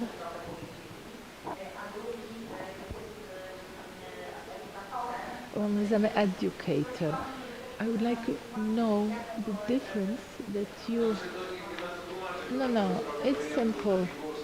We had a course for the assistants for becoming healthy, and we don't have such a capacity. Now I'd like to welcome you all here at the meeting. Our foundation is knowledgeable about the stigmatization and how much it is embedded in education, and how we inform schools about mental health diseases and how we can address and reach for help. The key is when I became sick 30 years ago, there were no information available whatsoever, and there were no compulsory education. There was only one program that started to function last year. Now we have to encourage people to be actively functioning in the program, and those that are even more controversial as the topic. So I appeal that you intensify your work in that area. When we have the first psychosis incidents, the person does not know what it is. This person couldn't learn about it at school. This person is reaching for different explanations. They read different literature. They discussed among the group in which they are existing. They don't know what is a psychological symptom. Nobody informed them. If they go to the faculty of studies in literature, they still will not know. So we have the basis for that. Therefore, also long treatment, drugs, it is a personal issue. So first the drug is functioning pretty strong, and then after a week or a longer period it is lowering and decreasing its impact. And I could not first become part of the cycle. This is an experience from my, as a patient possession. Thank you very much. It is important because you understand very well another person, another patient, because you witness your experience accompanying another patient and so on. Not only a knowledge but first-person experience is underestimated. You really give a good insight. I would really like this to develop. This is a pretty unique support that you can offer, especially for those patients that are in need. Yes, we run the assistance of becoming healthy. We take people from across Poland to train. We try to ensure a proper re-entering into the society, and we are also a large fan of the national mental health protection reform plan that is at the moment the system is under way of construction and its final shape. We have a certain vision, but we will wait and observe the final outcome. Now, Maciej, you will be now the next person of the same group.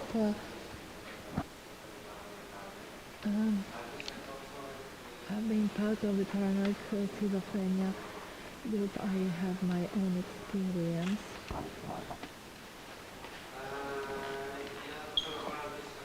First, I was 16 when I witnessed the first outcome of the disease. Then, when I was 18,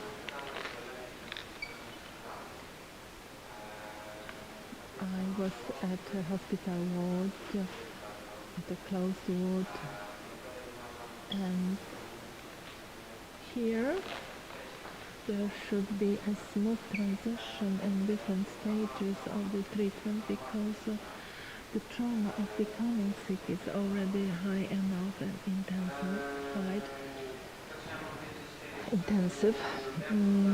As a foundation, we organize different actions which are offering support to other people with the same history, and we have a mental disease that is part of the entire family. We offer support groups for those. I run a group of people with mental disease crisis, and we have people with need of more knowledge because there is a problem in the area.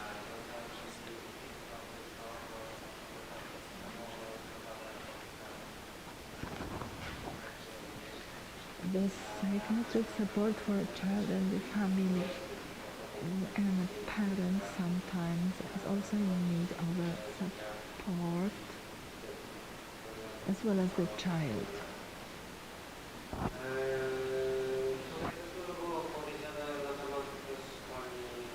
A lot was mentioned on the stigmatization, where stigmatization is in the private area, and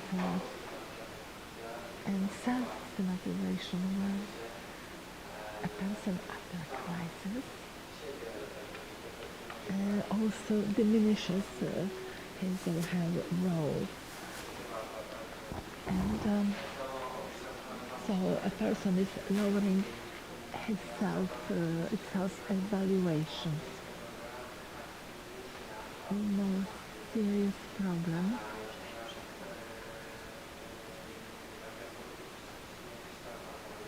Such a person with the first incident is stigmatized in the society, and this is a fact.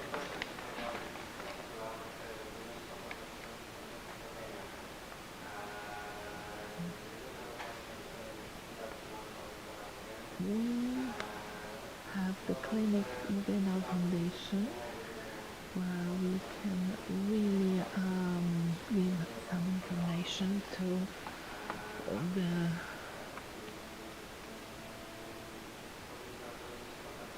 people that are in crisis, and we give education and training to those who want to offer support, counseling and other services. It is hard to educate people, but those with their own history and experiences are pretty good targets for us to be in our activities. Thank you very much for your share and your personal history and putting a stress on the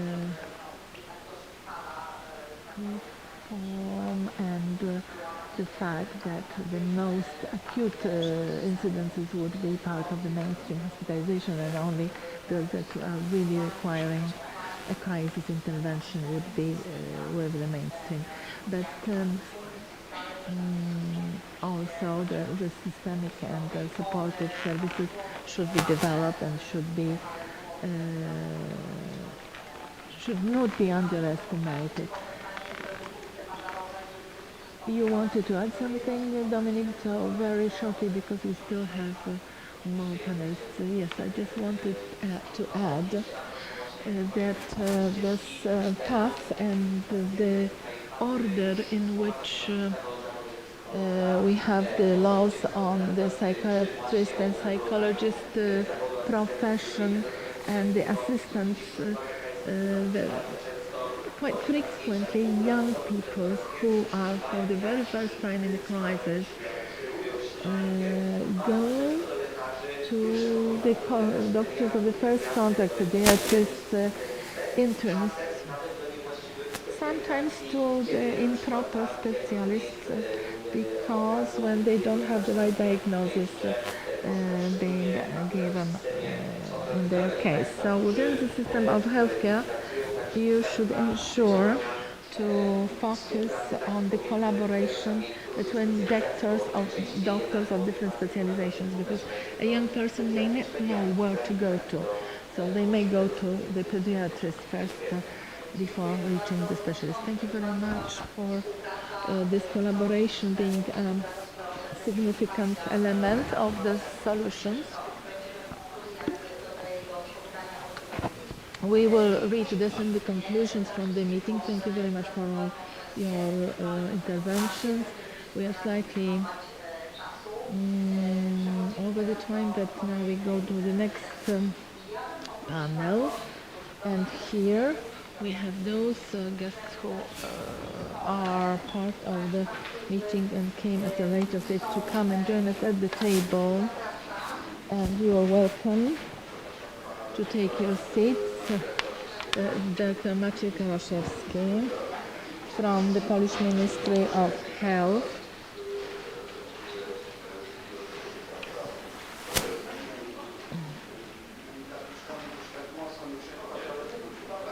Mr. Błażej Kmieciek, who is a coordinator for Mental Health Protection Commission for Human Rights.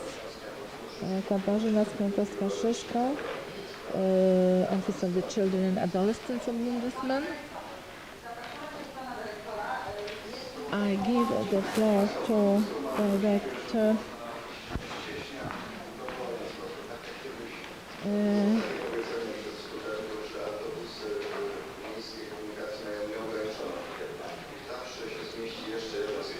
we have enough seats available at our table.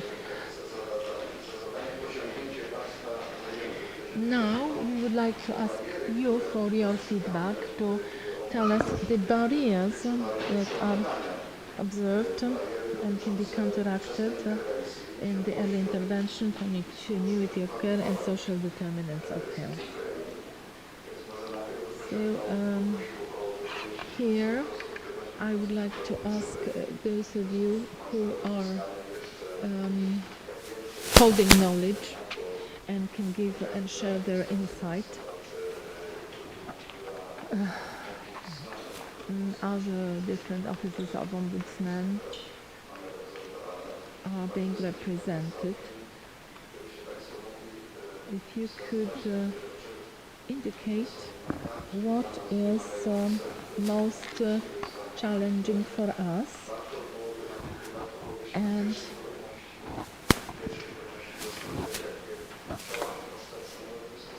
in that context, Ministry of Health,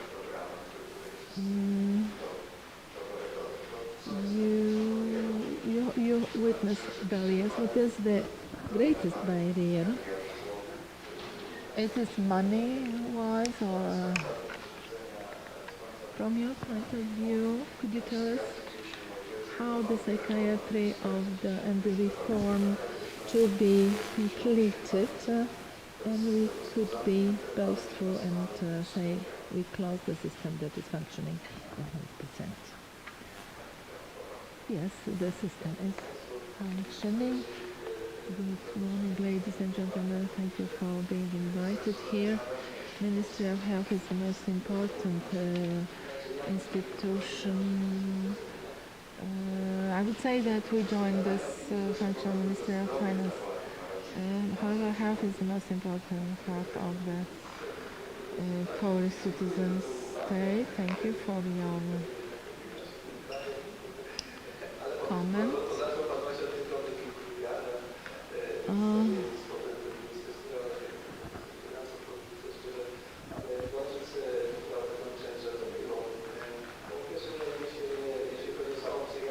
In the psychiatry sector,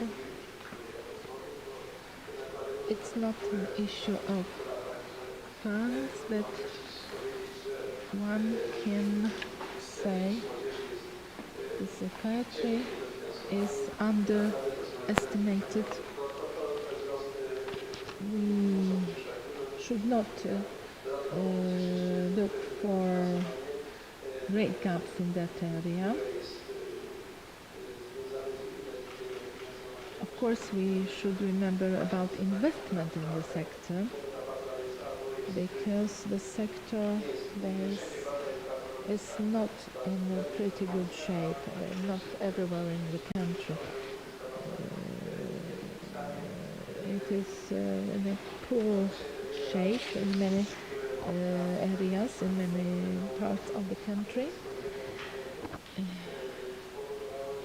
Now the decision makers started to work more intensely, and hopefully we will have a better outcome. Now, the money is not a problem as such. Infrastructural problem is undergoing improvement. Now, the next stage is a greater challenge from the point of view of the system and health ministry. We see it from the point of view of the patient, the other stakeholders.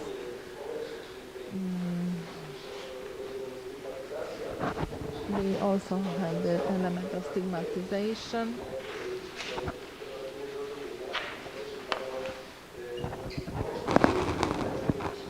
And the educational deficiencies.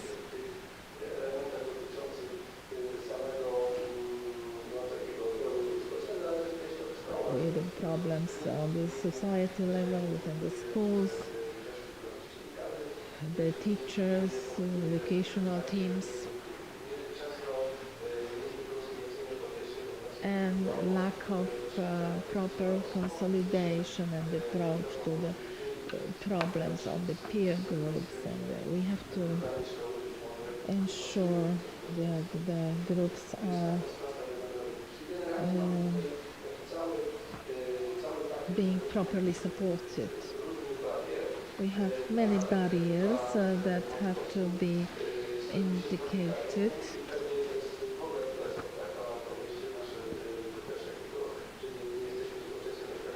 We are not a society that is focusing on collaboration. We always expect solutions, but we are now trying to change the shift from a success. If someone is weak and ineffective, then such person is perceived being unhappy and unlucky and without proper success. So as a Ministry of Health, our greatest challenge we perceive within the system of collaboration with different centers. So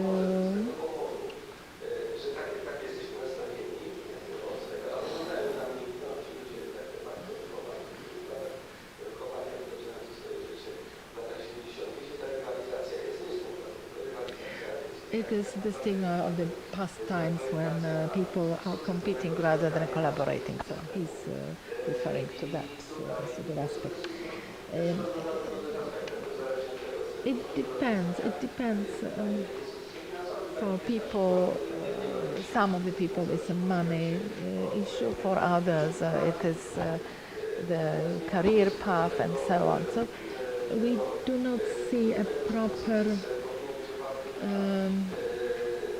collaboration. People should be working together with different centers and ensuring the continuity and also a perception from the patient that the success of a center should be accountable and perceived from the point of view of the patient's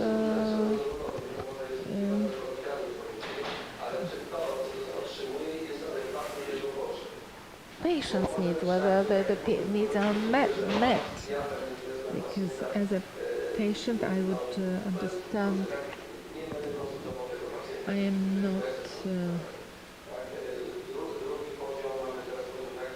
the second level is that some people do not want to give away their patients to other specialists, or they think that someone cannot offer such services at the proper level. So here we have different determinants, so we need to understand those preconditions here, and those centers should really work from a very first level. And here is the most difficult role and an obstacle from the point of view of the Ministry of Health, because all of the others, collaboration with education, with the social policy, are issues that are happening. Sometimes they are taking faster track, sometimes they are they are developing in a slower mode. However, those people are trying to do something and counteract and break through. So there is a concept where we can, for example, listen to the different groups who are talking about open day care clinics and other forms of support. This is showing how we focus on what should be done. Now we are going into the ministerial decisions and listen to the patient's requirements from the point of view of the patient.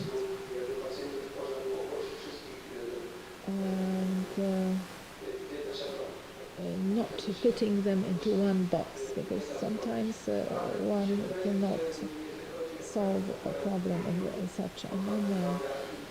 And psychiatry is not only one part of the works of the Ministry of Health, because it relates to other areas and sectors where we care for different chronic diseases and other diseases in Poland that exist, that are shortening lifespan, the quality of life, improper treatment and hospitalized care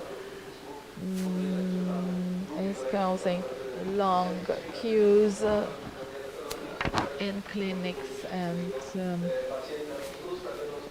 also those that have different diseases and need regular support. We have the same problem. We see in the system difficulty with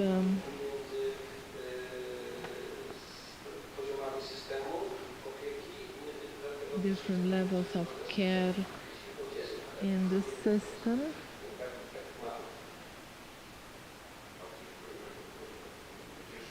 Thank you very much.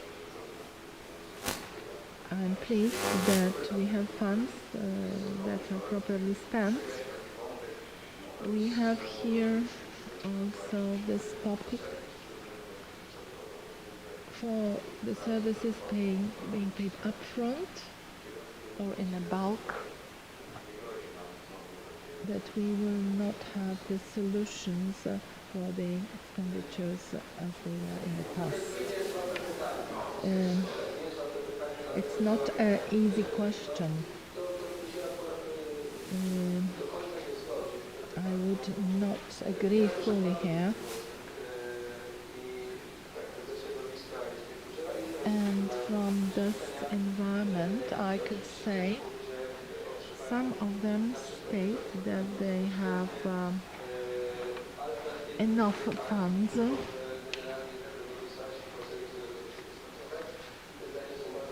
and the opinions are different here. So from different experiences we have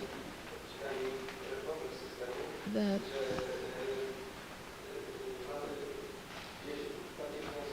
we have the financing in the basic institutions, which we started like 3 years ago.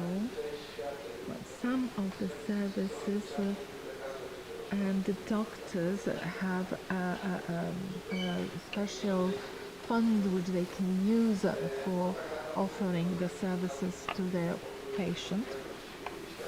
Now they will narrow down the quality of the services that are offered.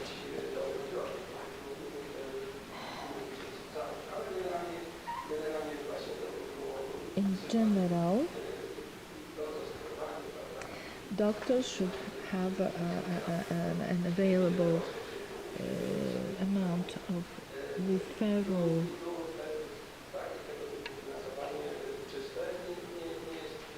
items that could be given to the patients. We are thinking of having a mixed system where we have an estimated amount of money set and accommodated for the services. Maybe we could have a special bulk sum that would exist for such services. However,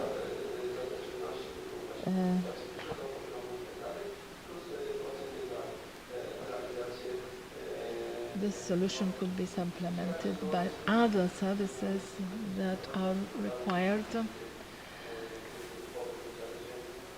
after visiting an open care system institution.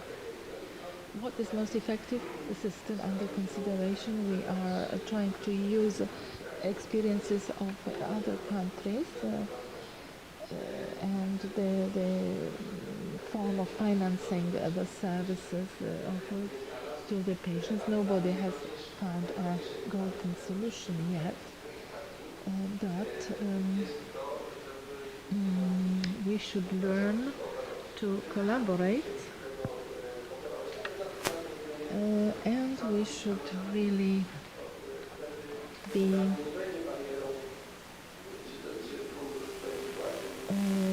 holding such a solution that this barrier is not money,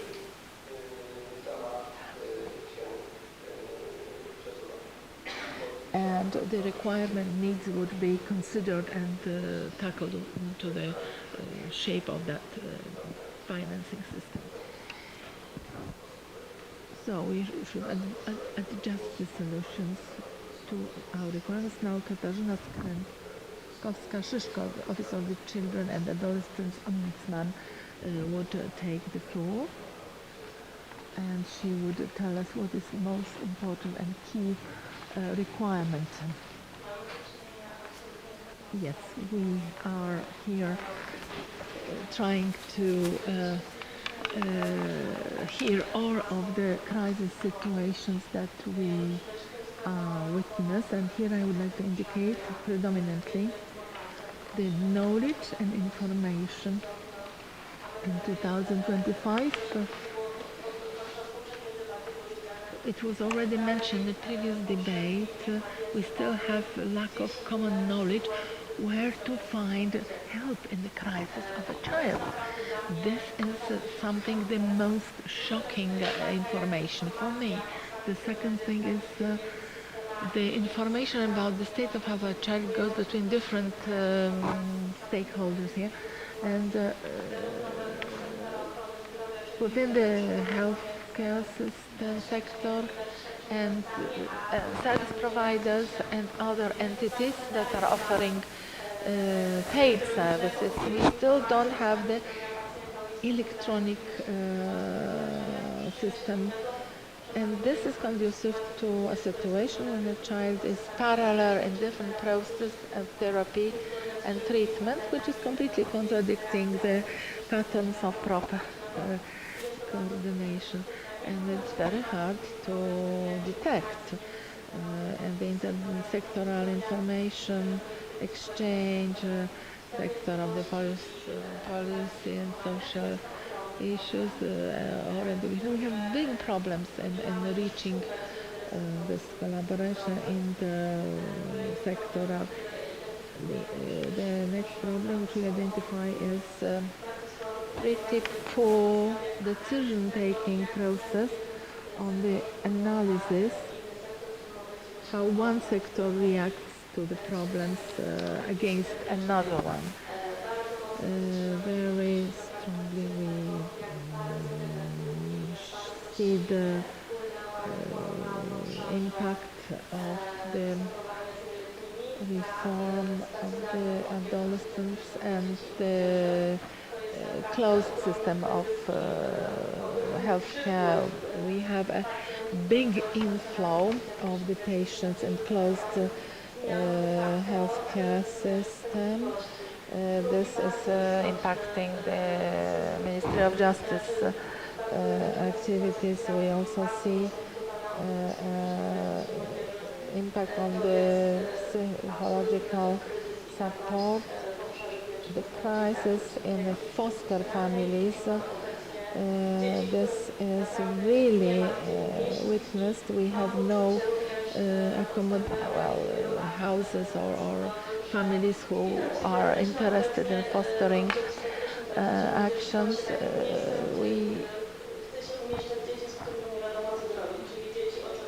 Those children are in a queuing system for replacement families and other forms of protection, children waiting for the orphanages or other institutions. We really think that the health care system is not a system that should be a solution for other deficiencies in other areas. And the multidisciplinary perspective is an important element of this. We should remember that other sectors are not always present, or rather neglecting their role or their responsibilities. And the responsibility of the legislators. Also, we witness crisis of bounds in a family neglecting its role. And sometimes the family informing about their difficulties is not being properly respected. Their feedback is ignored or neglected. So we see this with lack of diligence. We are also see when the crisis is generated within the family, the legislator or a representative of the law is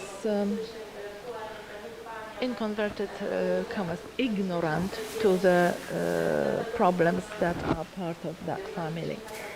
And the Ombudsman for the Child's Rights collaborating with other stakeholders prepared a draft of the law where this assistance should be offered at the very first stage by the psychologist, psychotherapist to a family without the assistance of a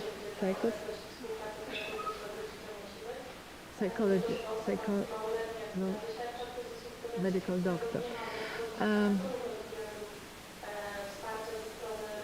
This support is non-existing or non-available in such a shape in the context of services offered within the healthcare system that are gratuitous. So I'm talking about the public system and guaranteed by the services offered by the state and endorsed by our constitution, that thus care should be given up to the 13 years of age without the consent of the legislative representative, and also having a minor being able to have information available, not only a minor should also know what is the case of and cause of the disease, because unfortunately this is being neglected, and this minor does not hold the knowledge that he or she should have about his state of health. We try to focus on those. We take other interventions in different areas within a scope of our activities, and we are intensifying our work with the guaranteed and non-guaranteed services, psychiatric to focus the necessity to discuss topic of addictions, because the law is pretty bad in that area. Yeah, there is a sea of problems. So as a new topic, this should be introduced. That we have this in the basket of the guaranteed services. Yes, of course, that is something that, thank you very much for your endorsement. We see a whole ocean of problems. We know you are mostly needed and wanted organization. have also Mr. Błażej Kmieciak, who is the coordinator for Mental Health Protection Commissioner for Human Rights.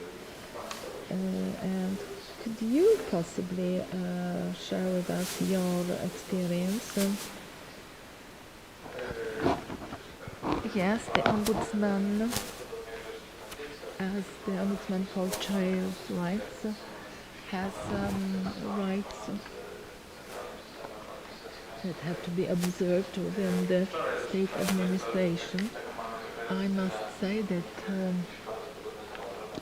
similar initiative we were working on just recently, and one of the voices on the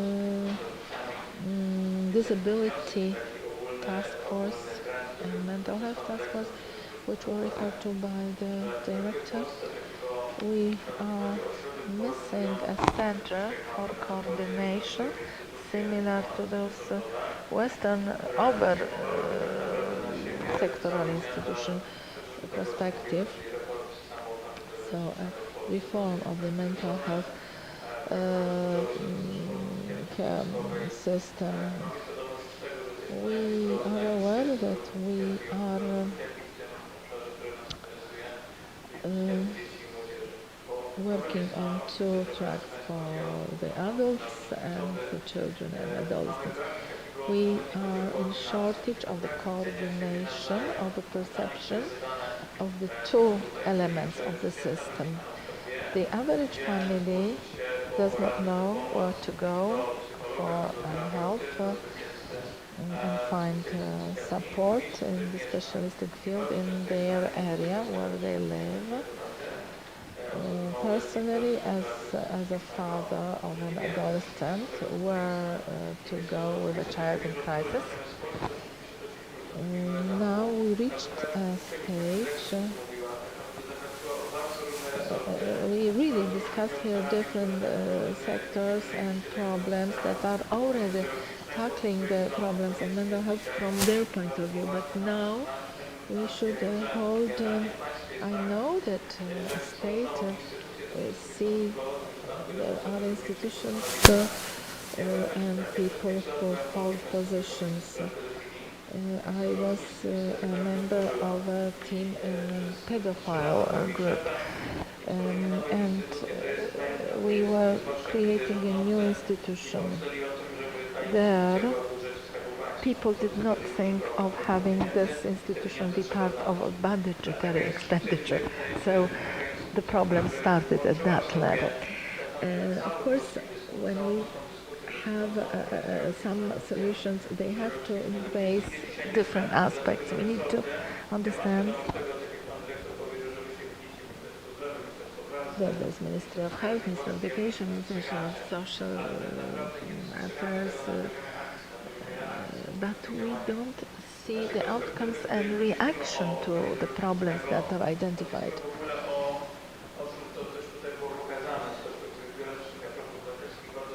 From the perspective of the Commissioner for Human Rights,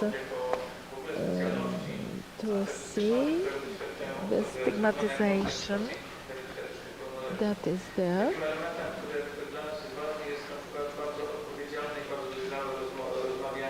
is difficult situations that are discussed when we have to have different elements of the crisis interventions to be involved.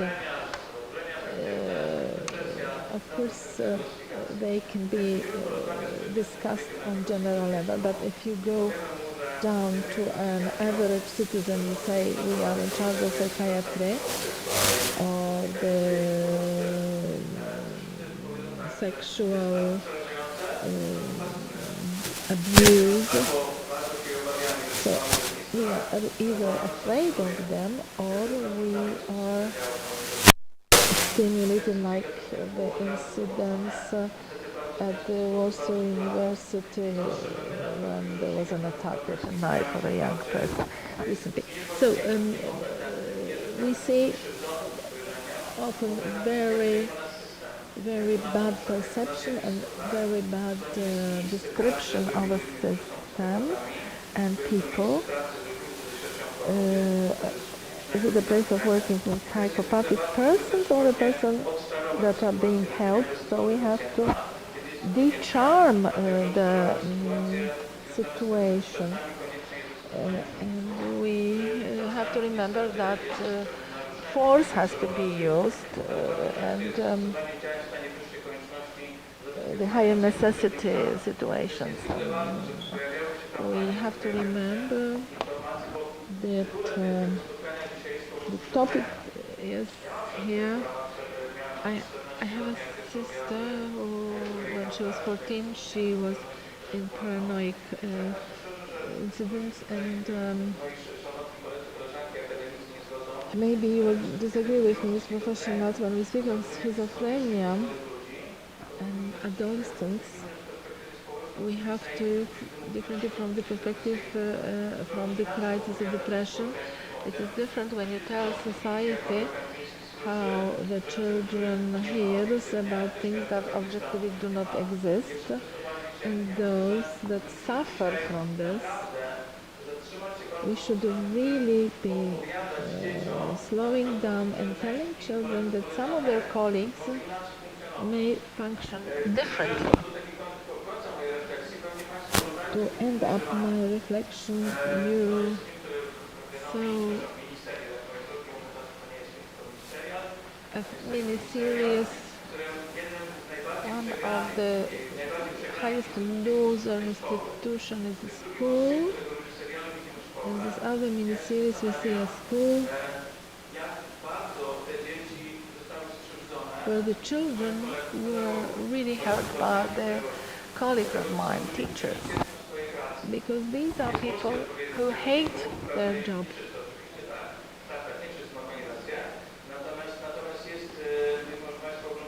Maybe you saw this mini-series where we have a child with a school spectrum, and the school is not prepared to have a pupil like this within the mainstream school. However, we are not understanding educator and teacher's role. Who is a physicist, biology, mathematics, who wants to work with young people? Fine, but this person has to be well prepared to work in a person with crisis, in crisis. We try to teach within our organization what are neurophysiological disorders, what are other psychosomatic, those that have a short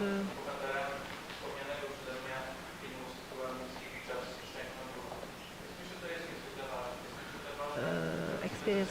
So I referred to those two mini-series on TV, but I think we have to remember that we should not exclude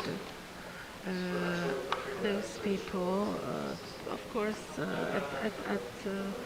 on TV, school is idealized quite often.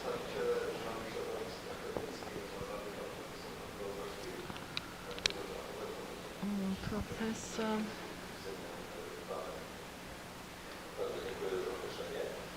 thank you for being invited here.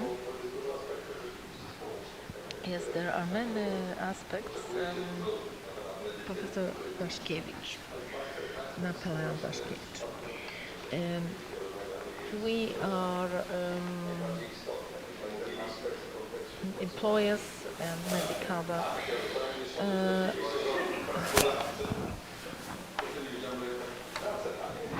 I did not understand my role, so being so important here.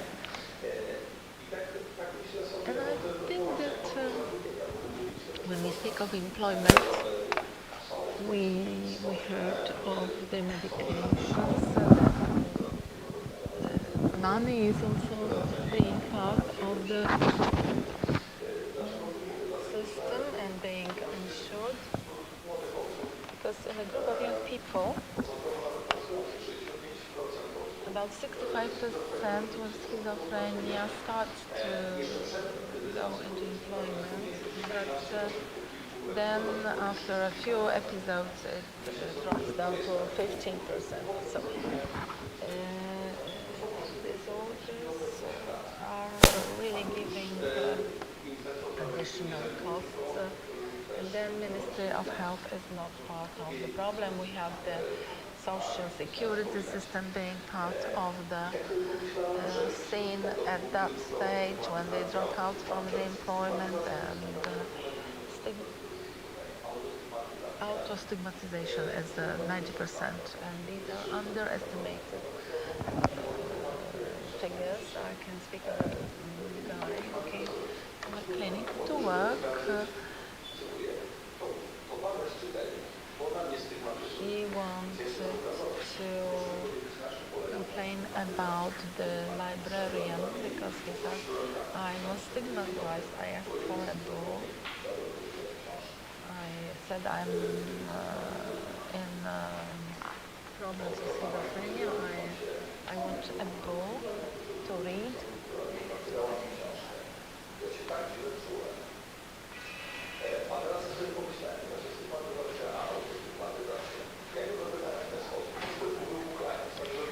He was unhappy with the reaction of that person.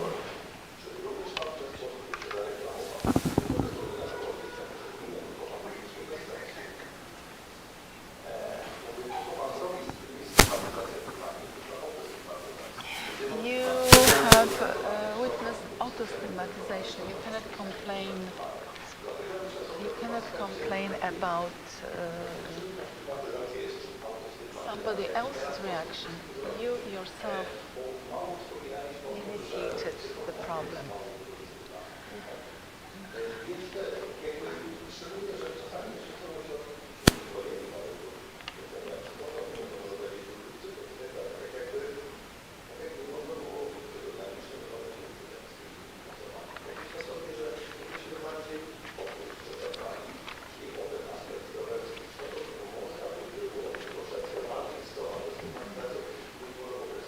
Perhaps if we used a different approach to schizophrenia in day-to-day situations, we would have better outcomes, and this auto-stigmatization wouldn't be so intensive.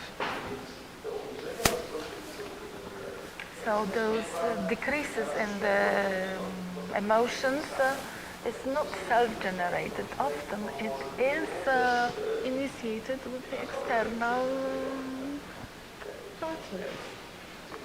Thank you very much. Thank you, Professor.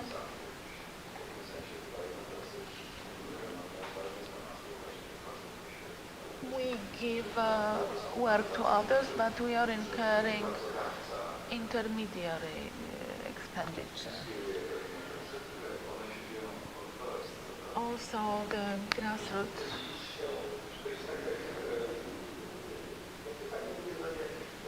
action is here very important. Somebody knows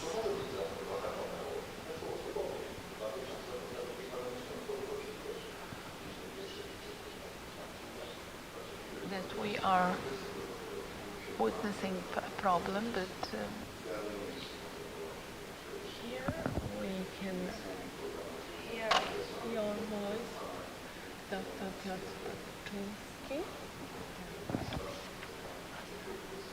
Yeah, I think so. I think it's him. Oh, she's cute, yeah. What we have here often is like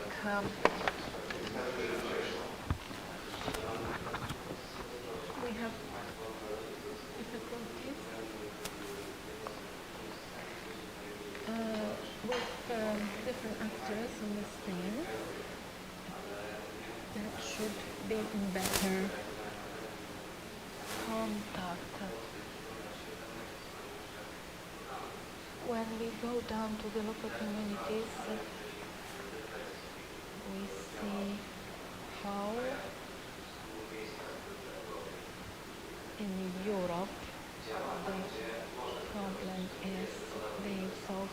properly.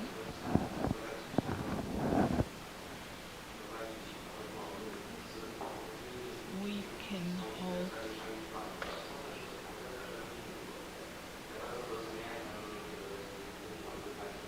I am highly evaluating a document that you have drafted on the treatment of the psychosis in Poland, and this document allowed me to hold discussion at local level because we have certain guidelines available. Now, I looked into your document.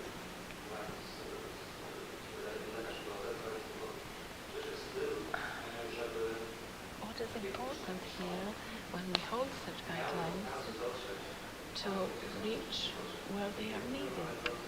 If I talk about from practice, experience firsthand, I can hear more about smartness of translating forms of support, the treatment of educating doctors to hold psychiatric trainings for other discipline doctors. How much effort it takes to disseminate the knowledge for first contact doctors, family practitioners. We reached a success in many areas, in many places. The doctors' chamber is proud of itself, and from our environment we organize trainings within the areas of psychiatry and psychologists working together on how they can collaborate and intensify their collaboration. They can also better define the perception of the world in which they exist. In one large center, we offer such trainings, and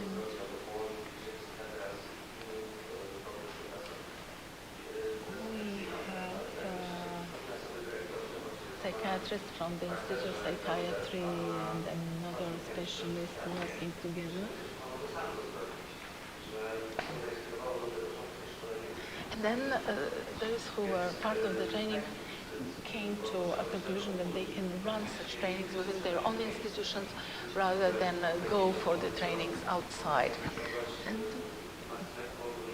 I would really propagate intensification of such solutions because people become more active within their own institutions. And the second anecdote would be to the solutions of the mental health care. We have the centers like 15 minutes from your address. Maybe better access and information about those centers would be required. I spoke to the mayor of the town, and he said, how do you listen to the center? And he says, for example, this center does not exist in my area.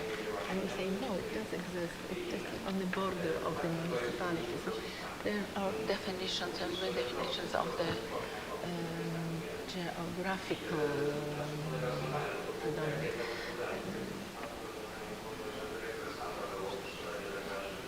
So then we go down to the level of the director who is organizing such education. And this same mayor comes to a professional publication, a journal, where such information can be distributed, where They can inform where the centers for mental health exist, and a lot of those deficiencies in information could be solved if you think of your solutions at local level that are available.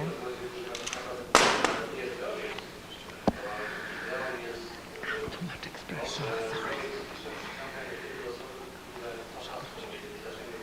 So if we start using a proper keyword, we will attract attention.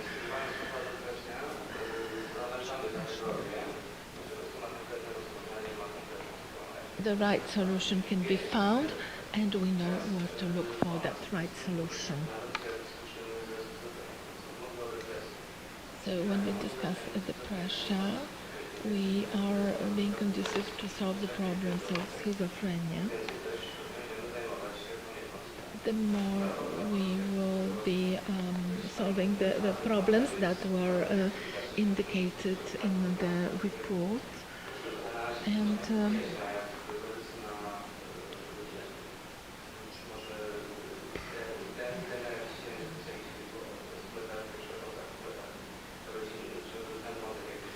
also to remember that we have this first contact doctor being more on the focus.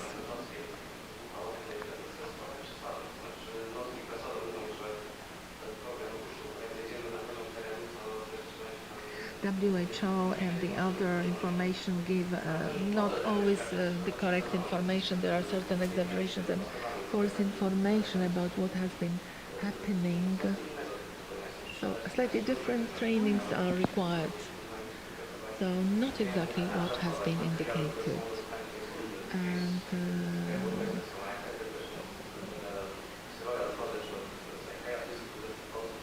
we have those international partners who are really giving a better feedback, and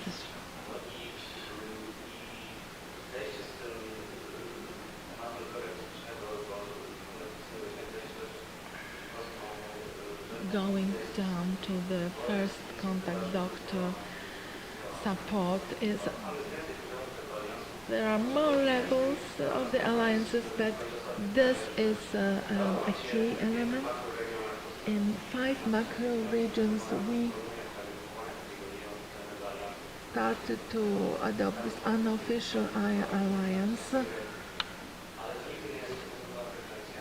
But remember, it's not always 100% presence. There are stakeholders that are more interested than the others.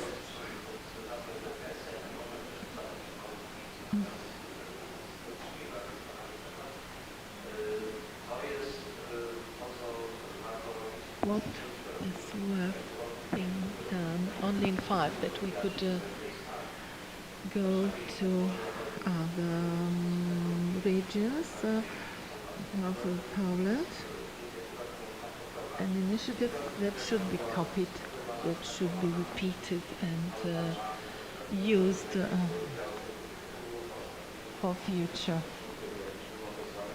So with the challenges, Ministry of Education, maybe a few words, more challenges. What has happened, what is ahead of us. First of all, we do a lot together with the other stakeholders, with the ministries, with the panel on the psychiatry of children and adults. Perhaps I would start back with the standards of the work of the profession of a psychiatrist and psychologist. The experts in that area take this initiative very highly. Secondly, we can state that we have insufficient numbers, but those standards have been defined and unified. Secondly, we had in December for all schools and other institutions specialist experts to hold a systemic work. When we speak about depression or other mental diseases with children, adolescents, or the crisis of young people, we have to remember the suicidal attempts where they should really be under care in a mental crisis, and how they really end up in a different way. So in December we had addressed schools and other education institutions guidelines and standards, how to work with children in crisis and how to work with those that are under attempts at suicide, and it is something that is so important. We really wanted those standards to be a part of school before Christmas time, because we know Christmas time is a very difficult time for those who have any mental problems. Now another element is what was mentioned by Dominic, this health education. That's in 25. It will be not compulsory topic, unfortunately, but the topic on health education at school would enhance more and more parents and young people to be more interested and to be part of such subject. All students or pupils are as such enrolled, but only a child or adolescent child has to say that wants to deregister. So we understand that all are part of the process, but parents until end of September may pull out their child. We are looking forward to this health education subject, which is combining many elements, the social education, physical health, mental health. It is also discussing the addictions, prevention of addictions, which has been also referred to.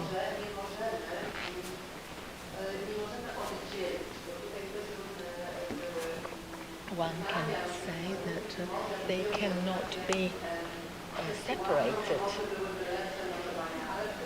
because sexual education maybe should be, but we should really think of it more holistically, because the sexuality is not independent in the context of health of a person. So hope this is all holistically embraced. In December last year, we started a project which we are being a partner of, and the Foundation for Development of Education is a stakeholder, a partner. We aim on a pilot in schools that would focus on peer support. We want to work out a method that would be on the experience of the study visit in London and I think Liverpool, she said, I'm not sure, where we in primary education and secondary education and university that runs a peer support, different parts. The message, the most important here is not to unburden young people of their peers, to properly select those that can offer the support, and they should also be given support as the supporters, and only when you perceive and spot something to inform an adult when you see some sort of irregularity. We have observed some solutions in London. Some were running documentation, and young people were informed that everything what we say will be written down, no secrecy. In other schools, they pulled out from that, and this confidentiality was pulled out as a burden. The time of support was short, defined, because we didn't want them to be in the shoes of a therapist. We just wanted a supportive role, and we count on a project that would translate into a systemic solution. One more, I'll try to be brief. Maybe after a short break,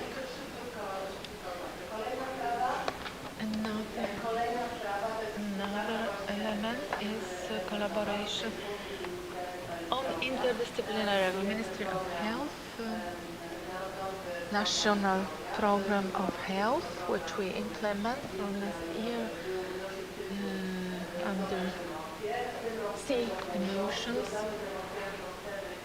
We want to be focusing on emotions, and now next issue 2026-2028. It started in 2024 and it will last until 2028. Hopefully, after this, we will introduce systemic changes, and it is a very important issue. We say there is no prevention. No, prevention exists. There are many solutions. I've been at a national conference devoted to prevention at schools in Lublin, where many opportunities were offered, many programs were shown.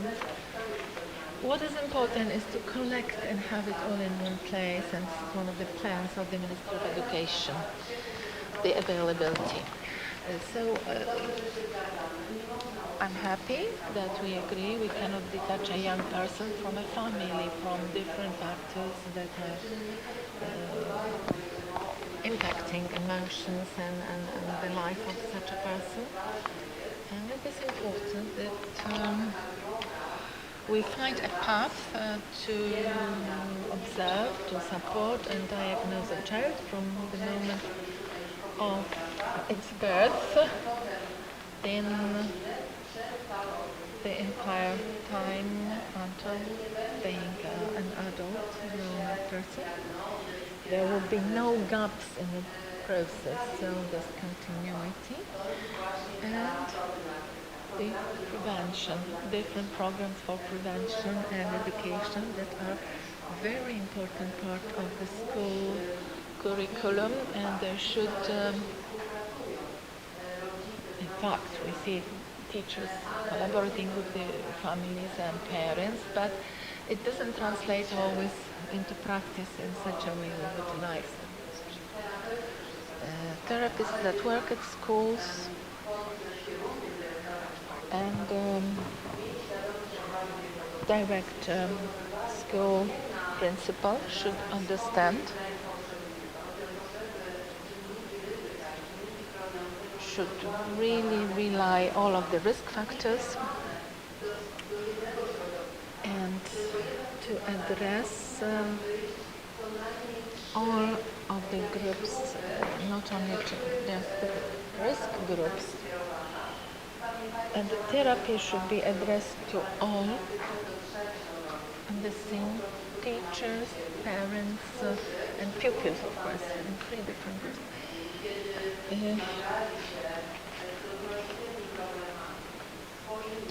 When they were witnessing their own problems, where they had to become aware of their different deficiencies. Also, the remote learning systems, online learning, where some experience and conclusions were drawn from, and now the teachers and parents, we see better outcomes with the use of the IT and the remote teaching solutions. We can see this as an advantage. However, we also see the teacher supervision requirement in different schools. It is already happening, but often teachers declare that they need support. Also, for the trainings of education and development teachers, we observe different trainings and programs that are needed for the proper, competent experts that can speak to the parents that come to them with their problems. I also worked as a principal at a school where I witnessed different problems of parents and problems of their children, and I really learned that there is a necessity to see the situation from a different perspective. And when I started to be a principal of another school that did not hold integrational capacity, and there I really needed to teach, to educate the teachers how to speak to the children with any needs outside the mainstream educational activities. And we are trying to develop, we are trying to improve what we do, and we are all aware that the development of the teachers and adjustment to the times in which we live, and some of those that are unavoidable. And yes, we have to react to the surrounding world. Thank you for your optimism. Thank you for your sharing your insight from the point of view of education. In fact, we are starting with the third topic of our agenda, that is the prophylactics and prevention. We now let's break and go for a coffee, as we will also have a broadcast with one more panelist.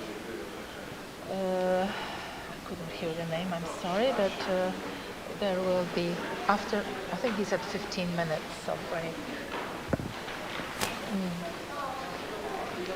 15 minut, tak?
Ladies and gentlemen, and now we are holding a broadcast with Jennifer Hall in Athens. I think we will have her briefly with us.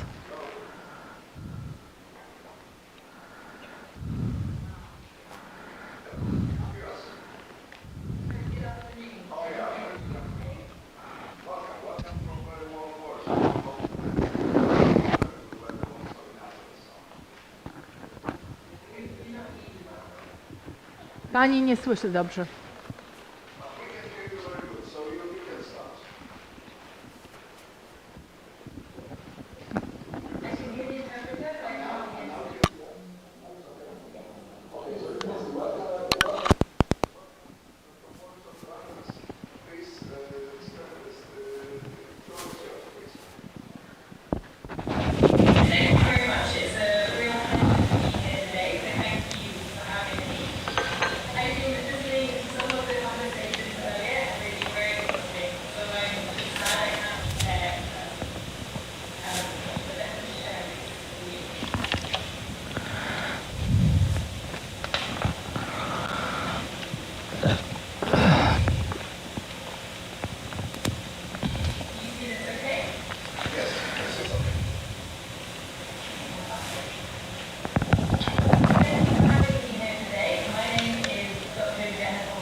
And it's a pleasure to talk to you today about some quality standards that we have developed here at WHO Regional Office for Europe for child and youth mental health services.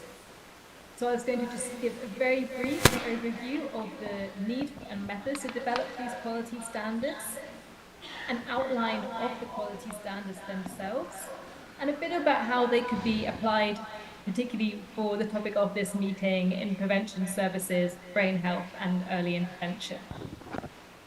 And I have to say, it's been very exciting to hear standards and guidelines already talked about a lot in the previous session. So it's fantastic this is already being considered.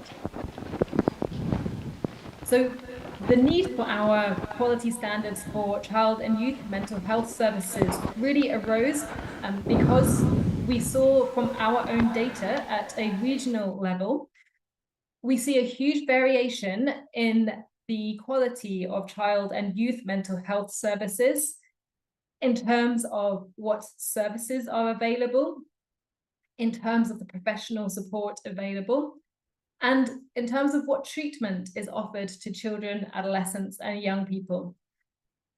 We have also heard from young people, service providers, and caregivers about many challenges that exist for child and youth mental health services, including services that are not youth-friendly, so they are not in places or delivered in ways that children and young people want to access them. And I have to say that child and youth mental health is an area where every country is struggling. It is not that any country really has this right. It's a very difficult area. And we know this is at a time when our data tells us that mental health conditions under this age group are increasing. I mean, I don't think I need to say much more about this to this group in the room, as I know you are already discussing a lot about youth mental health. But basically, it is this variation across the region that we've seen, which really showed the need to standardize child and youth mental health services. But it's not just from WHO side, it's also from our Pan-European Mental Health Coalition, which is a group of stakeholders across the region who are advising on our work. And we also have increasing individual requests from countries for support in this area. Our vision really is that all children, adolescents, young people will be able to receive high quality mental health care regardless of where they access it. So about 2.5 years ago, when I first came into role in Athens, where I'm based, to lead this work stream, we were thinking about how do we set up these quality standards. So to develop these quality standards, what we did first was we looked at really creating a robust methodology to make sure we developed quality standards that are aligned with country needs, they're relevant, and they can be applicable across the wide range of different countries that we support here in WHO Regional Office for Europe. So to do this, we used a very in-depth process of developing a steering group. We did literature reviews to develop some methods. And our first step was to look at how to define high quality care. So that is what is the content that should be in the quality standards. And again, we took a very evidence-based approach to this. We reviewed other quality standards. We did consultations about what does high quality care look like. We did 3 systematic literature reviews, and we did surveys across the region. So really trying to get that definition of what high quality care looks like. And we really prioritized inputs from young people themselves, as well as families and service providers. And what we did was we developed initial sets of the quality standards, which then went through many rounds of consultation, starting off quite small until we went to larger groups and ending with a public consultation. And I'm happy to say we launched these quality standards just a couple of months ago. So they are quite new, but we were thinking about their implementation from the beginning. We were very clear that the standards should be something which can be used by countries. And with this in mind, we actually started our pilot of the quality standards before we even launched them. So we're looking into what barriers there are to implementing them, and what facilitators there are, and what would be helpful from countries. We are still really refining the process of the implementation. So if you have any feedback on how you think these quality standards can better be implemented, or WHO support that would be useful, please do let us know. So these are the quality standards that we developed through this process. There's a QR code here, which hopefully if you use your phone, it should take you to the quality standards themselves. But just briefly, there are 15 standard statements across 8 themes. These themes were focusing on user participation, human rights and safety, the idea that child and youth mental health services should be embedded in communities with family support as well. The transition between child and adolescent and adult mental health services is something we've heard is a real challenge in many countries.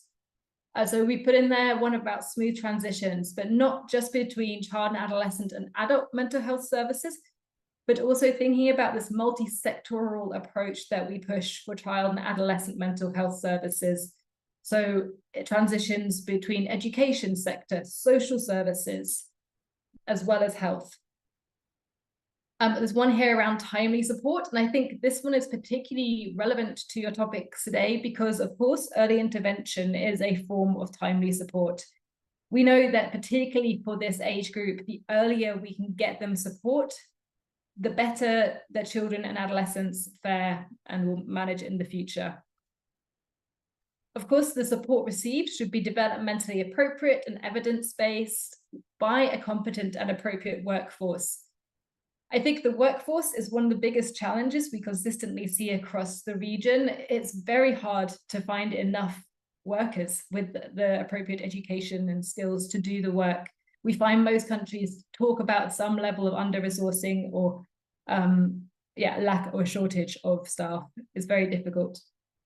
And then our final theme is around the process of quality improvement. So trying to embed a quality culture in teams, a culture of how do we improve this? How do we work towards better care and better outcomes for children and young people, and using data in order to monitor and evaluate those improvements as well.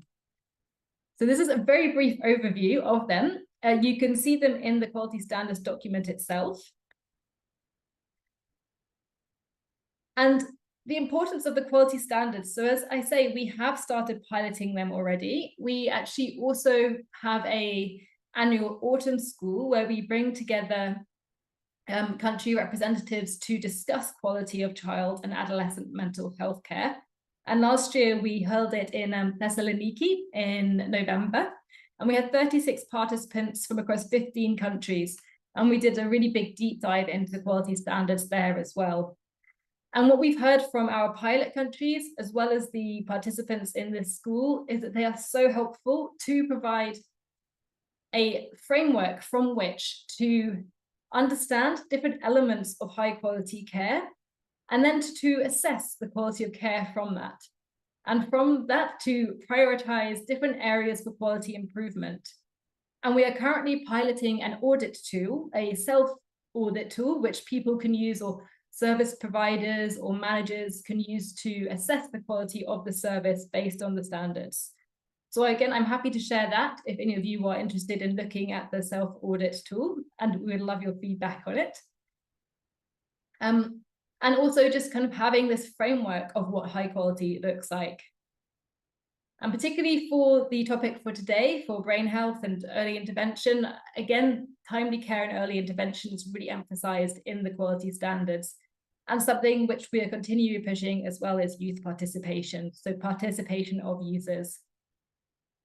So far, we've seen the quality standards used in a variety of different ways across the region. We know some countries are looking to integrate them into the national policies and strategies, thinking about mental health prevention as well as treatment, so across the whole care continuum. And we've seen them also piloted at a service level to assess quality of care of services. And we've also seen them as a framework to gather feedback from users and then to think about quality improvement going forward. So this was a very brief overview. I didn't want to make my presentation too long, as I know online is always a bit tricky. But I'm available to discuss any further or take any questions. So thank you, and I wish you an excellent rest of the meeting.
this initiative to work, we need children to go and visit the psychologist at their school.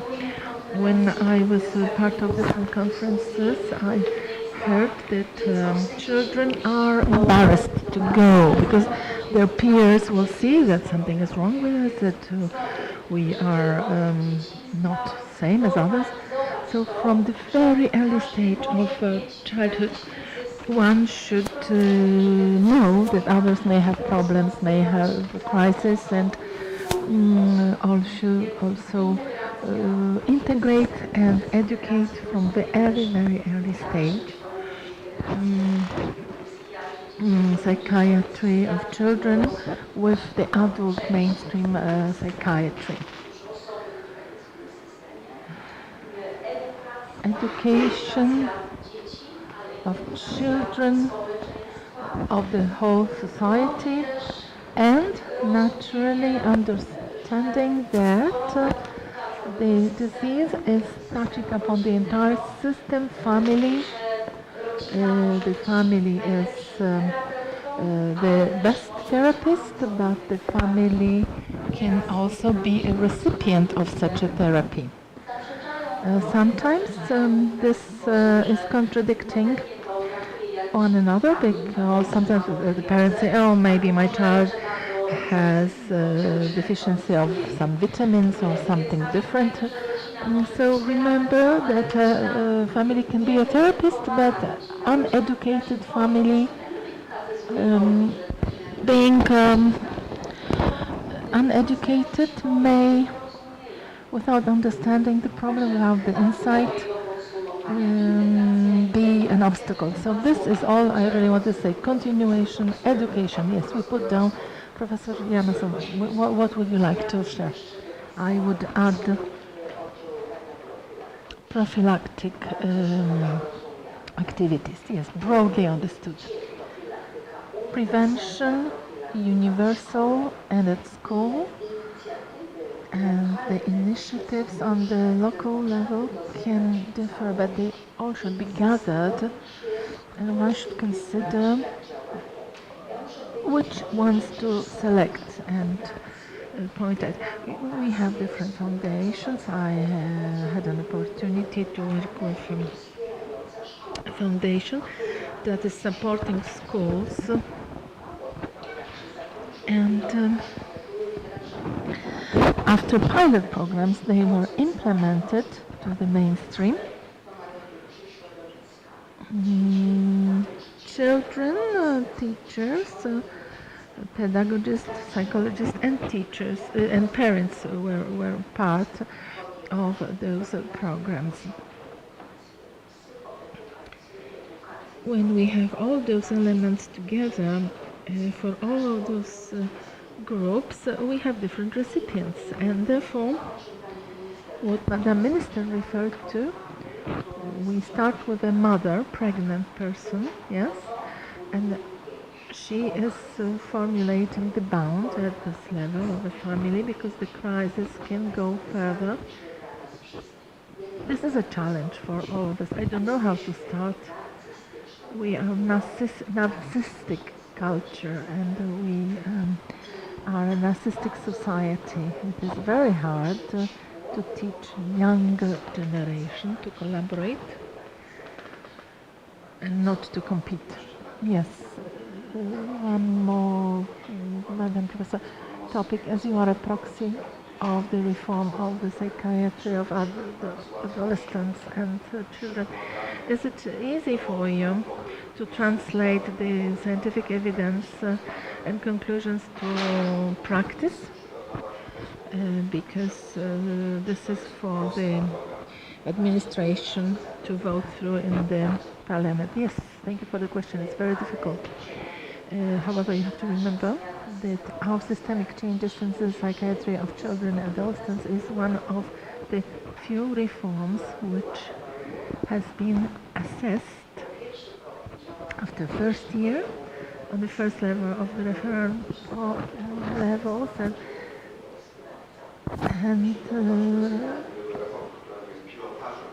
This is a reform, it's not a pilot, it's the reform of the entire system.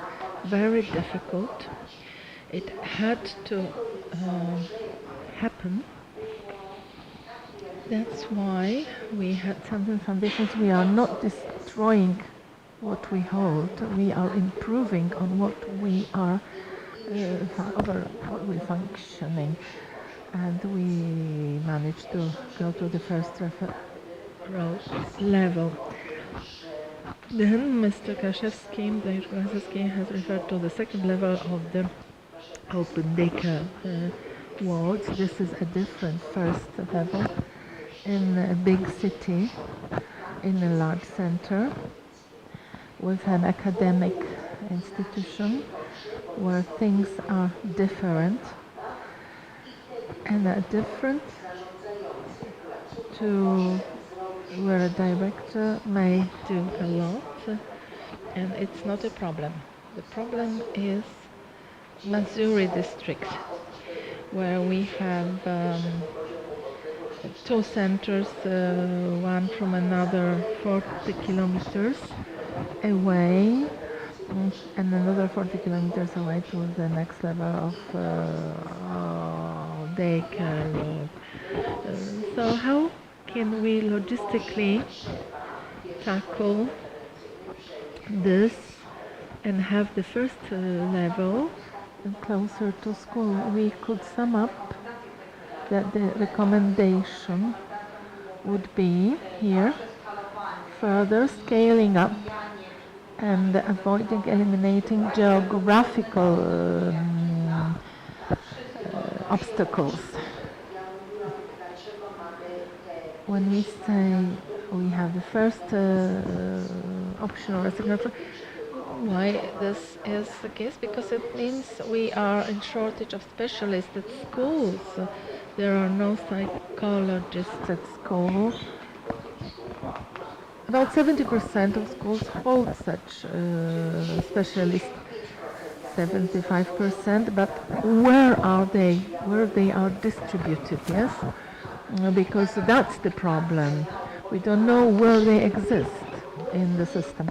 We should have equal access to those and exchange of information electronically, what has the speaker for the Ombudsman office referred to. If I may say, it's a recommendation for the changes that have to be implemented at the Polish country level, but going to the European level, this could be also translated at that level. At European level, they don't have psychiatrists. You can go to a psychologist, psychotherapist, yes? So, as a recommendation, Professor Kraszewski referred to the financing mechanism. Each level of the financing is different, and this is a terrible obstacle, a barrier. We would like to have a hybrid financing, so one in bulk and one as a service, because we have different per diems on the ward, yes, and they have separate per diems. The first level has this bulk expenditure model. This is one of the most difficult forms to work, because we have the co-responsibility of parents.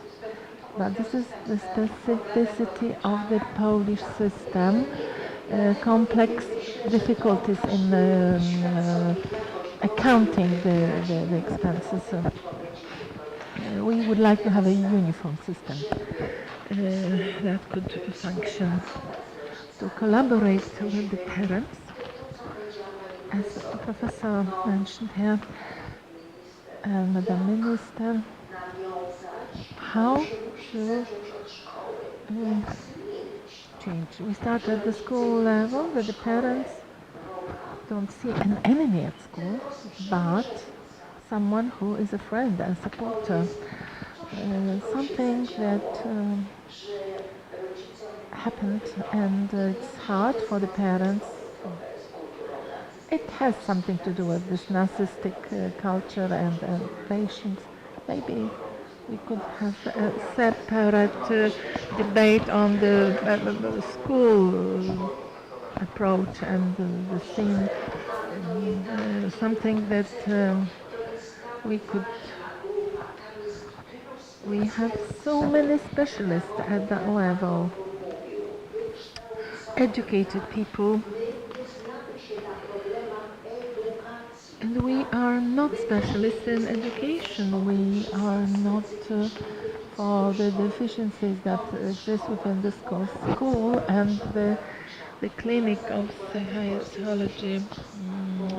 As 1,300 are a privatized sector, and how should we unify their functioning? And we have a large group of people who undergo trainings.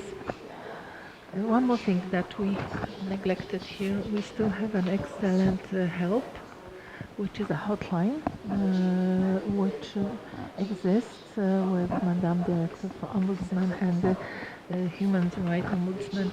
We have a hotline that is functioning. The prevention program is pretty good, and it's a success of the digitalized path, because suicidal attempts can be reported over the hotline. Maybe could we put as a recommendation, I don't know how it exists in other European countries, but maybe we could have a unified system that could function, and then the country that is following Poland and the presidency to have recommendations to be continued after Polish presidency. So, you know, a lot has been happening already. A change of the system already functions. However, we know which direction we should go. There is one more difficult thing. All of the legislation acts will not take overnight. They need time. Again, collaboration with the policymakers, with politicians. I can see I am a proxy for the last 4 years, and I really introduced the reform, but this is a very good path. We are being treated as experts, and the dialogue is something that can be defined in detail. So we should remember about the perspective of politics. Yes.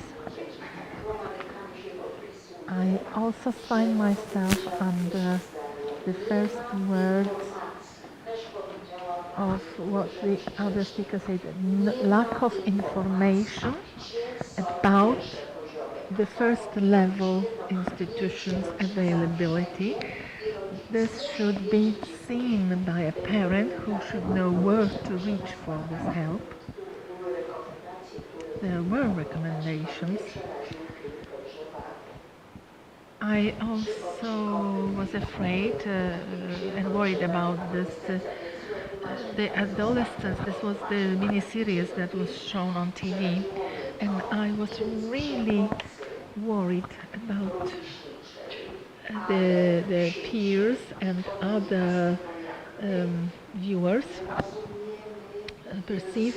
It just shows how we do not understand the digital language of the adolescents and young people. This is a gap, generation gap. This is something.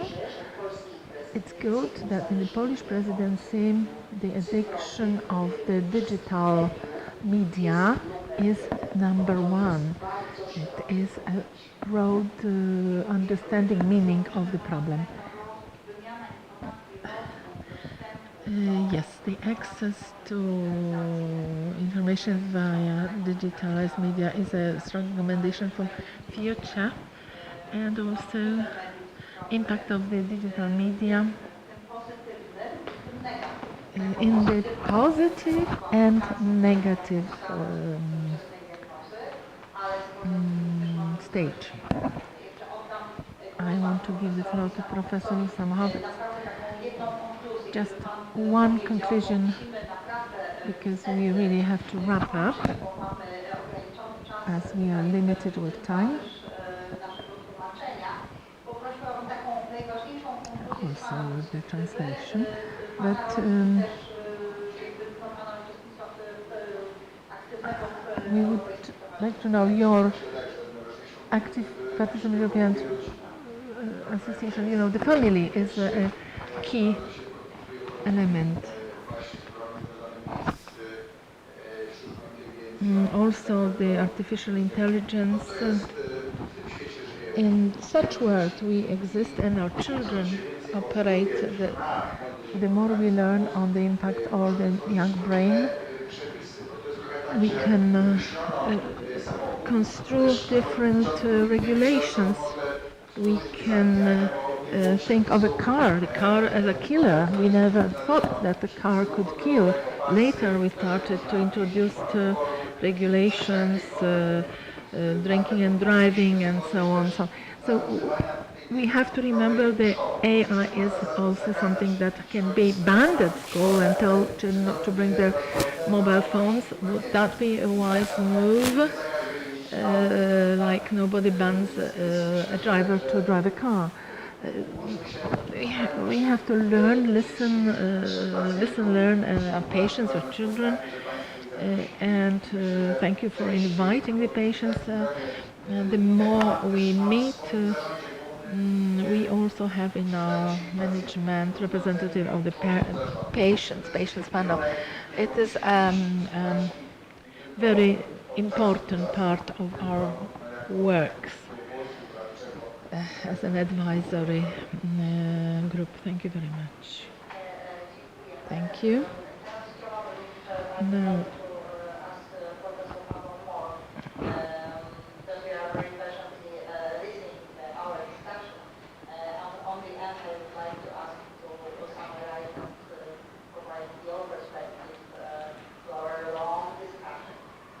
Thank you. I don't want to take more of your time anymore. I don't know if I got everything because I was just picking some Polish, some translation. But my feeling is really this is a great meeting because you are able to invite. Sorry. It's red. It is red. Just this one. It's broken. Oh yeah. Okay. So now it's red. So you know, it's really great that you were able to invite all the stakeholders to one round table. And what I got, my impression, there is a general agreement that you want to work for the patients, you want to change something. And I think this is a quite unique opportunity for you, because I heard that money is not a problem. Is that right? Did I get it right? Good. It's not true. All right. So maybe there will be some discussion about it. Yeah, I heard, you know, from Professor Samochovic and Professor Waszkiewicz that there are many, you know, there is great interest in the medical graduates in psychiatry, which is great. Great. I mean, I'm quite jealous because that's not the case in our country. We have a lack of mental health staff. So it's a good starting point for you, especially the involvement of the users of care and the families, the education, targeting the school. That's the way how to go. And I think you should use this next 6 months as the presidency of EU to show Europe, you know, what can be done. And I'm really happy that you put such a great emphasis on mental health and on psychiatry. Thank you very much. last but not least, we've got on the table Vishen Kurtbach, if I pronounce it well. She's a leader of the Rethinking Schizophrenia Project. So please, Vishen, we are waiting for your observation and your, approval. Your observation, your insight from our discussion, and please provide us your. Well, thank you very much. I would like to say on behalf of the European Brain Council, thank you very much to all of you and all the participants for this high-level exchange. I was also following the translator carefully to capture everything that was discussed. So definitely thank you for your active engagement and insightful contributions today. For us, it's also quite impressive because we did this study actually with the aim of, well, of course, looking at optimization, but also looking at barriers to care across those 9 countries that were under investigation. We took the case of schizophrenia, but also the case of Poland, because you're going through current reforms at adult psychiatry, going through also reforms for child and adolescent mental health. So for us, taking Poland as a pilot was actually key, also because it's a priority of the Polish EU presidency. So yeah, again and again, facts and figures are telling, and it's true that more than 2/3 of mental disorders begin before 25 years old. So for us, the focus on children and adolescents, teenagers, is also extremely important. We heard lots of exchanges in terms of peer support, but also multidisciplinary care approach and multi-sectoral reinforcement into the response. This is key also, and also what we would like to bring as an added value of the discussions is, as part of EBC, is to look at how to enlarge the discussion with a brain health approach. Prevention is key in all we do. So yeah, for sure, it requires a shift in the way we are looking at prevention at a health level, but also education, employment, and all this, but also ensuring that we are also going beyond the hospitalization, that things can happen before the crisis, before month and month of hospitalization, which is actually not a solution. And that we are looking at really a patient-centered response, but also a recovery approach to all of this. So yeah, it was an excellent meeting, and I want to thank actually also all who were involved in drafting also and preparing actually the content of this meeting, because it also required a lot of effort.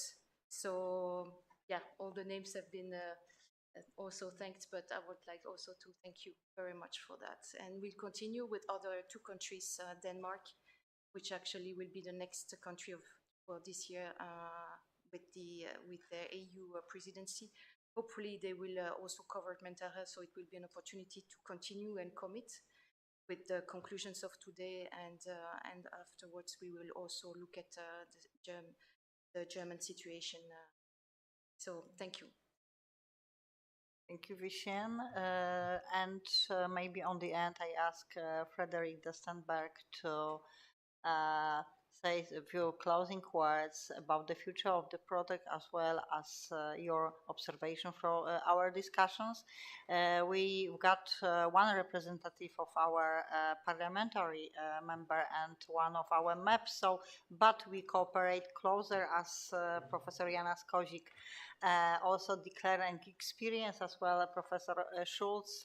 So we work hands by hands with our policymaker in very sometimes challenging dialogue, but we start this dialogue and we move further and further. So I hope that in the future we shape our policy to meet patient needs. This is our goal. Thank you, Isabella. And I realize that I'm the last speaking before lunch, and there cannot be worse position in the lineup. So I will try. Oh, you will be the one. Okay, so that's fine. So I can take my time. No, but I'll be brief because a lot of things were said already by Pavel, by Vinciane. But to echo what you were saying, Isabella, I think we have here a fantastic example of how we could create a deep dive in a specific case with a specific country and what are the learnings here to address the unmet need in a severe mental disorder, but also more broadly speaking, and the case was made by Dominika, on the unmet need in mental health care, on the resources available or the lack thereof, the incentives that we need in order to create change. And obviously that is where our commitment lies with as EBC, is to continue to nurture this platform and this playing field for the exchange of knowledge, the exchange of good practice and of example. And I'm really thrilled by the way we could nest that discussion in that broader brain health approach, also with this vision of the life course, which resonates very strongly with our agenda at EU level, across countries, towards EU institutions, but also at international level. Because this is the demonstration of how we can integrate these recommendations, but also how we can create meaningful impact in all spheres of society. This brain health vision is really the way by which we can embrace a holistic vision of change, an encouraging vision of change, and also together with brain health, we now enter this narrative around the brain capital. And with some elements of what were said with the symptoms of schizophrenia, but also the way by which it impacts our youth, the way it impacts our cognition. It is really a fantastic use case to illustrate the way by which IDBC would like to nurture the creation of a coordination plan with different bricks or different, let's say, pieces of the jigsaw. And I'll basically conclude by saying, there are three kinds of people in the world. There are those whom you ask what they are doing, and they say, we simply put bricks together. Or the second category that will say, well, we are the ones building walls. And then there are the third ones, which I believe we are the ones we belong to, which are the ones who describe their work as building houses. But what is great is that together, today, we could gather the masons, the workers, the architects, because it's really a collective effort. And it's very encouraging that we achieve that, and there is way more to come. Thank you. To ja będę miała przyjemność. I would like to sum up the meeting, which was very developmental. We have managed to learn many things. As psychiatrists, we don't know many things. We hear some deficiencies, but the foundations, patients' organizations, Ombudsman of the Child's Rights and Human Rights, Minister of Education, Dr. Karaszewski, and the other panelists with the patients. Those meetings should be held so we really hear what is going on and we see certain opportunities. Thank you very much for all discussion.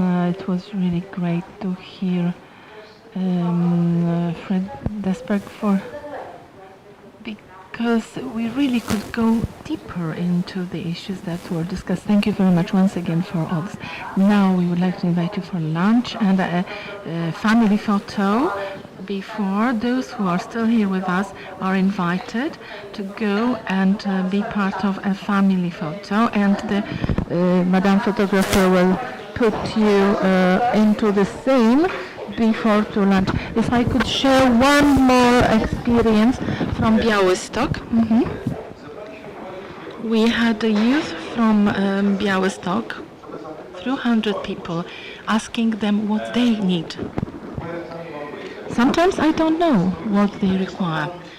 And this task work, what they mentioned to us was that there is a stress from competition in school.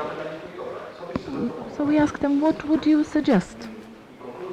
And the conclusion was that part of the assessment of the quality of the school level, like 25%, 30%, would be assessment of the school progress from the parents' point of view and children. It would also improve the psychological support too. And the social media could be conducive to this. With the foundation, this is available online. There, we wanted not to abuse ourselves mutually. There were different concepts, not only mine, yes. There were endorsed collection of different people's ideas, feedback. So maybe something you could look at and see what the young people have to say in Białystok, and some solutions that a few hundred of those respondents were giving us. That's all I wanted to share. Thank you very much. We could go on further and further in this interesting discussion, but I think we will have a next edition of the roundtable and organize, and this is what we think of. Thank you very much today. For today, I'm an active person, so you can count on my further concepts and ideas of collaboration and further work. And after the family photo, we take the lunch. You're all invited. Thank you very much.